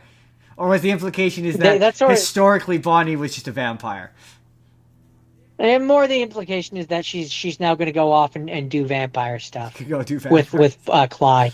I mean, Bonnie and Clyde vampire stuff. maybe we'll come back to the wrap up of Dracula here. Maybe we'll come back and we'll be a little more freeform and we'll just do vampires because that reminds me of have you I don't imagine you've seen Abraham Lincoln Vampire Hunter, No, I don't think so, but I think I remember hearing about that where one. it's basically like it's Lincoln. What if the movie Lincoln, but there were vampires there, and he also hunted vampires, but he was president. Kind of like Pride and Prejudice and zombies, where it's like, what if it was Pride and Prejudice, but there were zombies? Um, so one of the things that's weird about this movie, though, which is again, so the doctor has a sister, and I need to talk about this because I don't understand. So he has a sister, and I can't figure out if the intention. And funny enough, normally when we do these, by a little peek behind the curtain, I usually have my Wikipedia up so that I can tell you a little bit, some theoretically. This doesn't have one. I'm on IMDb, but this Tells one me that's doesn't a have a B movie Wikipedia. affair. That tells me. Oh yeah. Um, like it does not have anybody that you know in it, I guarantee. Um, but um, so the doctor character has a sister who, as far as I can tell, is played by an adult, but the point is supposed to be that like she's child, like she's innocent, like she's childlike, to the point where like Dracula can't touch her Ah. because she's so innocent. And so like Ooh. there's a scene near the end where like she cause, like the brother keeps her in the house, like he has an electric collar on her, um and at the end the collar's off, and she leaves, and like so like she again, she acts very childlike, and I can't figure out if like she's supposed to be a kid, or if she's just supposed to be an adult that's like that childlike. Like I can't figure it out, and it confuses me, and thus it enrages me. And I'm now also finding out I think she might be the brother or related to the director and writer of the movie, Timothy Friend, because the person, the girl, the lady, whatever, who plays this character is named Jennifer Friend. Of course. And Friend is such a weird last name that I can't imagine that they're not related. That sure sounds like nepotism. Or married, married sibling, I don't know. Um, But But This character otherwise doesn't really serve a purpose. I don't know why she's there. huh, interesting. I hate to put a cap on this terrible sounding movie, So that's all I have to say. but That's it. we're It's I pushing. mean we've said all there is. I'm not. We're pushing 2 hours here. To be fair, my timer might be off because it did run during our during our. I did turn it off mid our little break in the middle there, so I'm hoping that it's not terribly off. But we're pushing 2 hours, and I got two things I got to push through. But we're gonna do them quickly. We're gonna do them quickly. My two that I hadn't seen was because I did the 1930s one. I read that the most faithful adaptation of Frankenstein is the 1994 one, directed by Kenneth Branagh, who Jordan, you know, as the director of Thor. He directed the first two Thor movies, certainly the first one. I think maybe only the first one. And have you ever seen the Hamlet movie with Robin Williams? I don't think so. That was a shot that you might have seen it in high school. He directed that. Maybe, but if I did, then I don't remember. He was Hamlet, and it is very, very bad.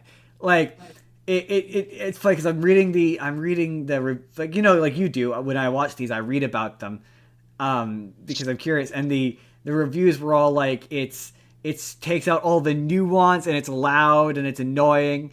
And for the first 10, 15 minutes or so, I'm like, it's not that bad. It's exactly what I said. And then it gets further into it and it's awful. It's Robert De Niro is the monster and he's like 5 foot tall. So he's the same height as Frankenstein. So he's not bigger than him. And he's not like all that horrible looking. He just kind of looks like a scarred man. So like, there's a point where the old man is teaching him English and like he's like teaching him or whatever, and he's like, people are scared of me, and I'm like, why? Just say you're like a disfigured man or like a person who got injured in a war. Like lie and say you're human. People will believe you. You more or less look like a regular man. Like you'll be fine. You'll be fine in regular society. You can get by. And there's a bit, the one bit of it that was of note. Which there's how he's created in this version is like, it's not like he's on a table and there's a lightning storm like the original. Now it's like Frankenstein essentially creates what is a womb and fills it with amniotic fluid and basically like births this corpse in this like tube, and the monster like bursts out of it and he's completely naked. And for whatever reason, Kenneth Branagh has making the creative choice to show you the monster's penis. And you see that he's got a penis, which just made me go, why did you give him a penis? Because he's supposed to be a man. I don't understand this. Like, it just sort of seems functionally like there's not really a need. Just the idea of him like sewing on this penis, being like he needs a penis. He's got to have a penis. But it's otherwise the performances are bad. Like whenever characters die, it's so over the top, like to like an unrealistic degree. But like the monster is super like subdued and laid back, and it's one of those performances where I'm like, is the idea supposed to be that the monster is more human-like than the humans? Because the humans aren't acting like humans; they're acting like weird people. And like every time he does a dramatic scene, he does this like obnoxious thing where he spins the camera around the actors like 100 times to make it look like more dramatic. And you're like, oh my god, this is making me nauseous. And it's just overall like it's not a good movie. The performances are bad. The direction is bad. Not a few times you'll hear me say the direction is bad, but the direction is so bad. Yeah, it takes all of the nuance out of and the simplicity out of Frankenstein. Just not very good. And it's funny because it's described as being an accurate adaptation. It's like, I guess maybe the most accurate adaptation, but it's not. One of the things though that's interesting, I think the Mary Shelley one makes this point. And the Bride of Frankenstein, he also says it, where he's like, oh, he wants to create life. And the thing that drove me crazy about the 1930s one is no one ever says to him, but Frankenstein, everyone, the book is less about creating life and about bringing back the dead, more about bringing back the dead, because as someone points out in the second thing I watched that I hadn't seen was I watched the 2011 Benedict Cumberbatch play where the gimmick is on one night, Benedict Cumberbatch plays the monster, and then the next night he plays Frankenstein, and then the guy who played, then the guy, vice versa, they swap. So one guy's playing Frankenstein, one guy's playing the monster, and then the next night they switch. And someone who has done theater, all I could think about is, man, having to learn two completely separate parts and all the blocking. That sounds like hell. I know, and all the dialogue. It sounds like, yeah, it sounds very difficult. I have huge respect for it. But there's a point where he's like, I need to learn how to create life.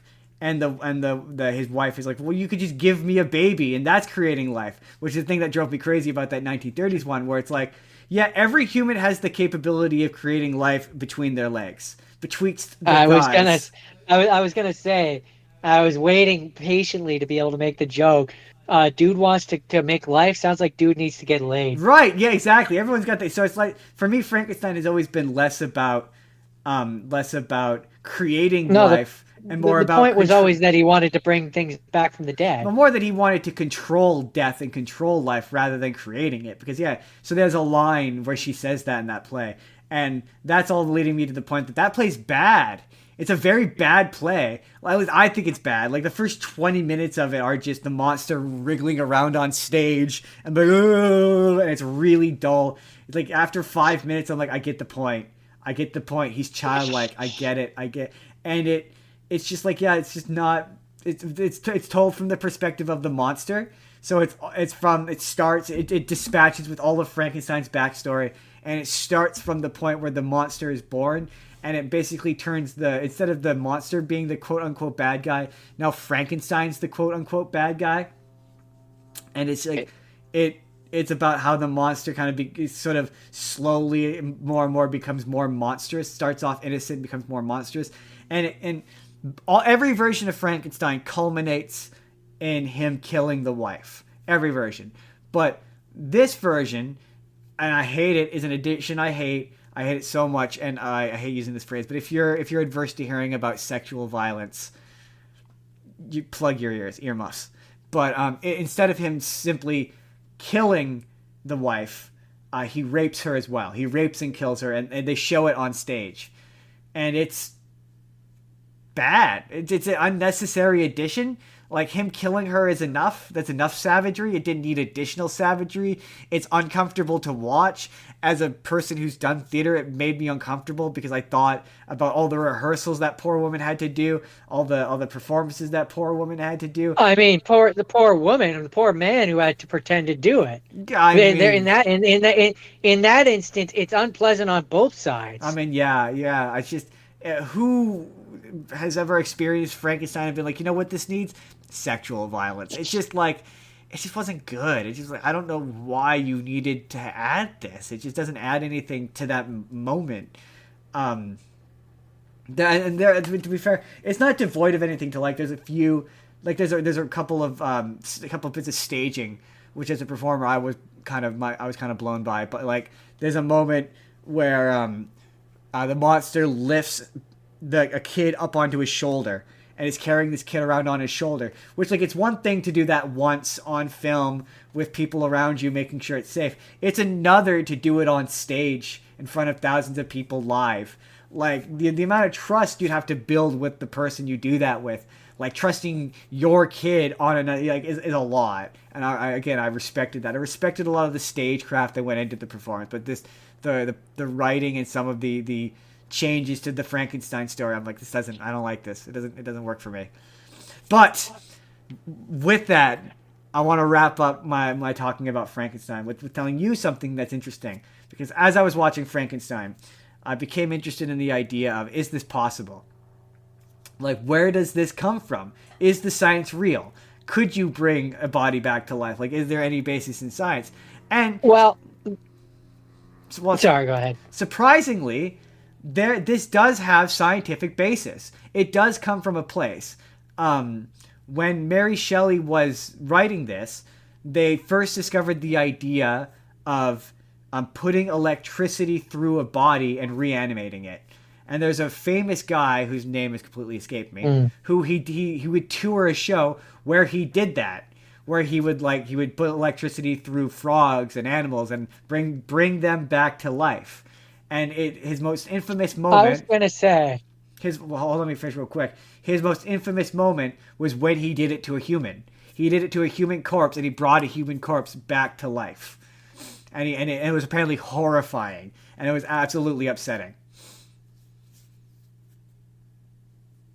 I was gonna say, theoretically, yes, you could bring and this was, I think, is the point in a lot of the Frankenstein's plays that you get the variations. Is it's like bringing the flesh back to life is the easy part. Getting muscles to move, that's just electricity moving through body.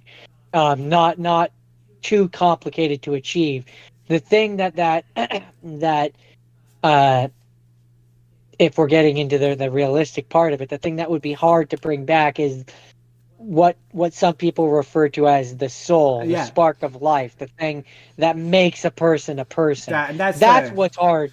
That's yeah what's hard to bring that to life. that's the point of Frankenstein. That's the whole point. Is that they viewed that as an affront to God. But the other interesting bit is the putting electricity through the body. But the other part that it comes from, the idea of bringing people back to life, was that they had recently discovered when she wrote Frankenstein the idea of resuscitating people from drowning. So like, Oh yeah, yeah, so like the idea that people would die when they would drown, and then you could bring them back to life. So that's where right. that idea of being able to bring a person back from death comes from.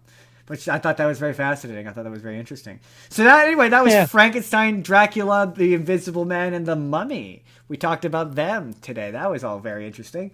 But with that, we come to the assignment for next week. The assignment for next week, Jordan, is it's a twist. It's a mystery. So I want you to pick. I want you to pick some mystery movies. Movies with a mystery. Movies with a twist. They can have a twist and not be a mystery movie specifically, but maybe watch some mystery movies. And for the first time, I'm not going to say you have to watch them. These are not required, but I'm going to make suggestions for you. For ones maybe you haven't seen. You should check out Knives Out. Both of them. Knives. You would like those movies. But mysteries abound.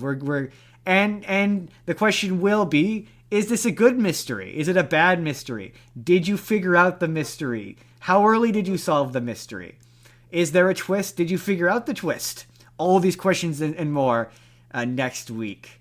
But if you're looking to see us more, if you're like, man, I wish I could see those guys just a little bit more. Today, to this very day, we will be appearing on, I believe it's the Arete podcast. We're gonna be on the Arete podcast with our good friend Jake, talking about Godzilla again. We're gonna talk some Godzilla stuff, and his podcasts are usually loosey goosey, so I'm sure we'll talk about some other stuff. But that's gonna come later today. That's gonna be fun. I myself, just me. I don't know when it's coming out, but I will eventually be appearing on the Party Your Broadway World podcast. We're going to talk about My Fair Lady. I have opinions on that. So look forward to that. That's a bit of shameless self-promotion at the end of the podcast. Thanks again to Trophy Smack for sponsoring this episode. Check out the link. Check out the link in the description below. You can find me, as always, on TikTok. I'm on TikTok at Justin Spurr. You can find me there. Jordan, where can they find you?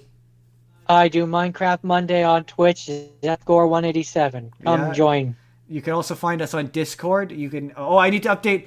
Don't let me forget. I need to update the Discord link in our link. But you can also find us. We're on Discord, and you can email the show. All of those links and more, obviously, are in the description. You're supposed to end this by being. I never do this, but like, subscribe, follow. Like a few shorts, check out the rest of the channel. Thank you for tuning into another episode of the show. We will see you guys all next week. Have a good one. Bye.